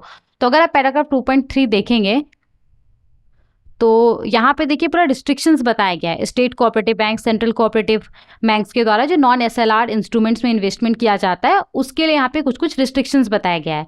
जैसे कि परपेचुअल डेट इंस्ट्रूमेंट में state cooperative bank, central cooperative bank investment नहीं कर सकता है। परपेचुअल डेट इंस्ट्रूमेंट्स क्या होता है? जिसका कोई फिक्स्ड मैच्योरिटी पीरियड नहीं हो सकता है। इसके बाद ऑल इंडिया फाइनेंशियल इंस्टीट्यूशंस के इक्विटी में फ्रेश इन्वेस्टमेंट नहीं कर सकता है। जो डेट म्यूचुअल फंड होता है, जो मनी मार्केट म्यूचुअल फंड होता है, उसके अलावा दूसरे म्यूचुअल फंड के यूनिट्स में इन्वेस्टमेंट नहीं हो सकता है। जो अनलिस्टेड सिक्योरिटीज़ के अंदर इन्वेस्टमेंट होता है वो नॉन एसएलआर, जो टोटल नॉन एसएलआर इन्वेस्टमेंट होगा किसी बैंक का, उसके 10% से ज़्यादा नहीं हो सकता है। तो ये सब कुछ कुछ रिस्ट्रिक्शंस बताया गया है। इसके बाद यहाँ पे जो डीप डिस्काउंट जो जीरो कूपन बॉन्ड्स होता है उसके लिए यहाँ पे कुछ कुछ रिस्ट्रिक्शंस बताया गया है। इसके बाद यहाँ पे बोला गया है कि अगर डेट म्यूचुअल फंड और money market mutual fund commercial paper के अलावा किसी दूसरे इंस्ट्रूमेंट में इन्वेस्टमेंट होता है, नॉन एसएलआर इन्वेस्टमेंट किसी दूसरे इंस्ट्रूमेंट में होता है, तो उस इंस्ट्रूमेंट का जो मैच्योरिटी पीरियड होना चाहिए वो कम से कम 1 साल से ज़्यादा का होना चाहिए। इसके बाद यहाँ पे नॉन एसएलआर कैटेगरी के तहत जो भी फ्रेश इन्वेस्टमेंट होगा उसको करंट कैटेगरी के तौर पे क्लासिफाई किया जाएगा। जो भी आपका सिंगल या group counter party exposure limit होता है तो उस लिमिट के हिसाब से ये जो नॉन एसएलआर इन्वेस्टमेंट है वो होना चाहिए। इसके बाद यहाँ पे बोला गया है कि जो स्टेट कोऑपरेटिव बैंक है, सेंट्रल कोऑपरेटिव बैंक है, वो स्केड्यूल कमर्शियल बैंक के द्वारा जो सर्टिफिकेट ऑफ डिपॉजिट इशू किया जाता है, selected all India financial institutions के द्वारा जो सर्टिफिकेट ऑफ डिपॉजिट इशू किया जाता है उसके अंदर इन्वेस्टमेंट कर सकता है। लेकिन इस तरह के इन्वेस्टमेंट को इंटर बैंक डिपॉजिट के तौर पर ट्रीट किया जाएगा। और इस तरह का जो इन्वेस्टमेंट है, जब state cooperative bank, central cooperative bank का जो टोटल नॉन एसएलआर इन्वेस्टमेंट होगा, जब उसको कैलकुलेट किया जाएगा ना, तो इस तरीके का जो इन्वेस्टमेंट है, सर्टिफिकेट ऑफ डिपॉजिट के अंदर जो इन्वेस्टमेंट है उसको यहाँ पे शामिल नहीं किया जाएगा। ठीक है, तो ये सब कुछ कुछ रिस्ट्रिक्शंस है। तो यहाँ पे आई तक है। यहाँ पे एक और पैराग्राफ को ऐड कर दिया गया है। तो ये वो पैराग्राफ है, इसमें देखिए क्या बोला जा रहा है। तो यहाँ पे ये तो आपको समझ में आ गया कि state cooperative bank, central cooperative bank जो शेयर्ड सर्विस एंटिटी है उसके अंदर इन्वेस्टमेंट कर सकता है। तो कितना इन्वेस्टमेंट कर सकता है उसको लेकर के यहाँ पे रिस्ट्रिक्शन है। तो कोई स्टेट कोऑपरेटिव बैंक है, सेंट्रल कोऑपरेटिव बैंक है, उसका जो ओन्ड फंड होगा, जो इसका पेडअप शेयर कैपिटल होगा, जो रिजर्व होगा, उसके 5% से ज़्यादा वो एसएसई के शेयर कैपिटल में इन्वेस्टमेंट नहीं कर सकता है। ओके, समझ में आ गया यहाँ पे क्या बोला जा रहा है? Wait a second.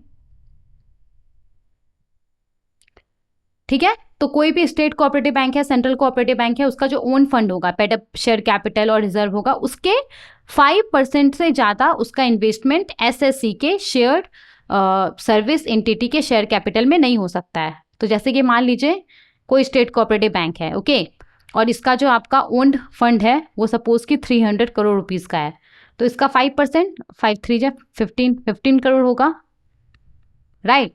तो यहाँ पे इस स्टेट कोऑपरेटिव बैंक का ये जो आपका एसएससी है, एसएससी के अंदर जो टोटल इन्वेस्टमेंट होगा वो 15 करोड़ रुपीस से ज़्यादा नहीं होना चाहिए। समझ में आ गया यहाँ पे क्या बोला जा रहा है?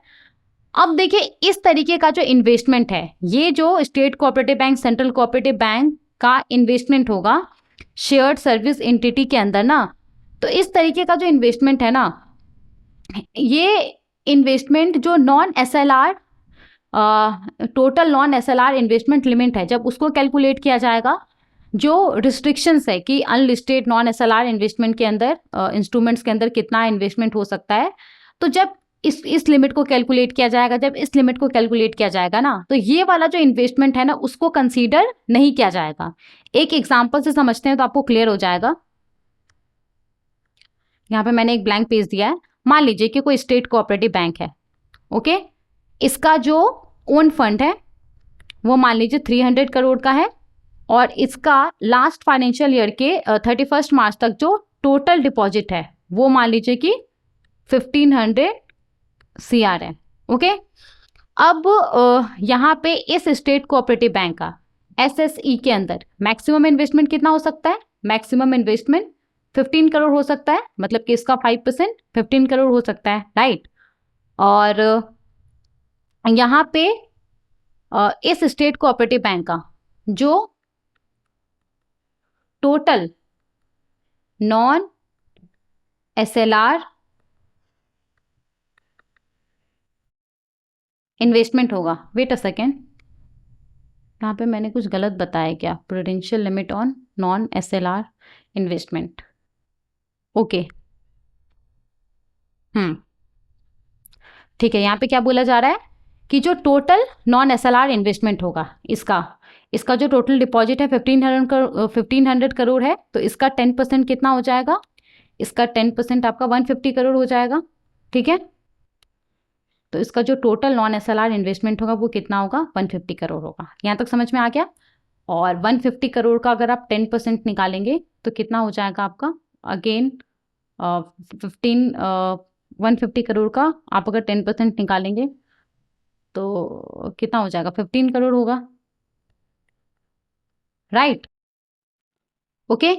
तो यहाँ पे जो स्टेट कोऑपरेटिव बैंक है, स्टेट कोऑपरेटिव बैंक का SSE के अंदर जो मैक्सिमम इन्वेस्टमेंट हो सकता है वो 15 करोड़ रुपीस है। इसका जो टोटल नॉन SLR इन्वेस्टमेंट हो सकता है वो कितना है? 150 करोड़ है। और इसका जो टोटल नॉन SLR इन्वेस्टमेंट होगा किसमें? अनलिस्टेड सिक्योरिटीज के अंदर, अनलिस्टेड सिक्योरिटीज के अंदर वो 15 करोड़ से ज़्यादा नहीं हो सकता है। आई होप ये तीनों लिमिट आपको समझ में आ गया होगा। अब यहाँ पे क्या बोला जा रहा है ना, उसको समझिए। यहाँ पे क्या बोला जा रहा है ना कि स्टेट कोऑपरेटिव बैंक है, तो इसका जो SSE के अंदर जो इन्वेस्टमेंट होगा ना, मान लीजिए कि इसने 15 करोड़ रुपीस पूरा जो है वो इन्वेस्ट किया है, इसका जो टोटल लिमिट है 15 करोड़ है, उसने पूरा 15 करोड़ रुपीस जो शेयर्ड सर्विस एंटिटी है उसके अंदर इन्वेस्टमेंट किया हुआ है। इसने 15 करोड़ रुपीस का जो शेयर्स है वो बाई किया हुआ है।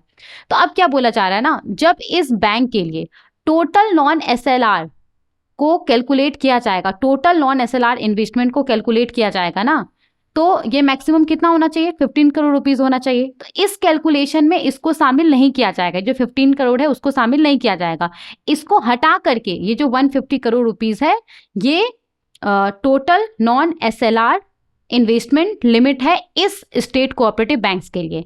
सिमिलरली जब ये 15 करोड़ रुपीस का लिमिट कैलकुलेट किया जाएगा अनलिस्टेड सिक्योरिटीज के लिए कि इस स्टेट कोऑपरेटिव बैंक है, ये मैक्सिमम 15 करोड़ रुपीस जो अनलिस्टेड सिक्योरिटीज है उसके अंदर इन्वेस्टमेंट कर सकता है। तो यहाँ पे जब इस लिमिट को कैलकुलेट किया जाएगा तो ये वाला जो इन्वेस्टमेंट है इस स्टेट कोऑपरेटिव बैंक का, इस इन्वेस्टमेंट को यहाँ पे कंसीडर नहीं किया जाएगा। आई होप मैं आपको समझा पाई हूँ ये वाला पॉइंट, इसमें क्या बोला जा रहा है। तो सिंपली यहाँ पे स्टेट कोऑपरेटिव बैंक है, सेंट्रल कोऑपरेटिव बैंक है, वो जो आपका शेयर्ड सर्विस एंटिटी है उसके शेयर कैपिटल में इन्वेस्टमेंट कर सकता है, ये परमिटेड है।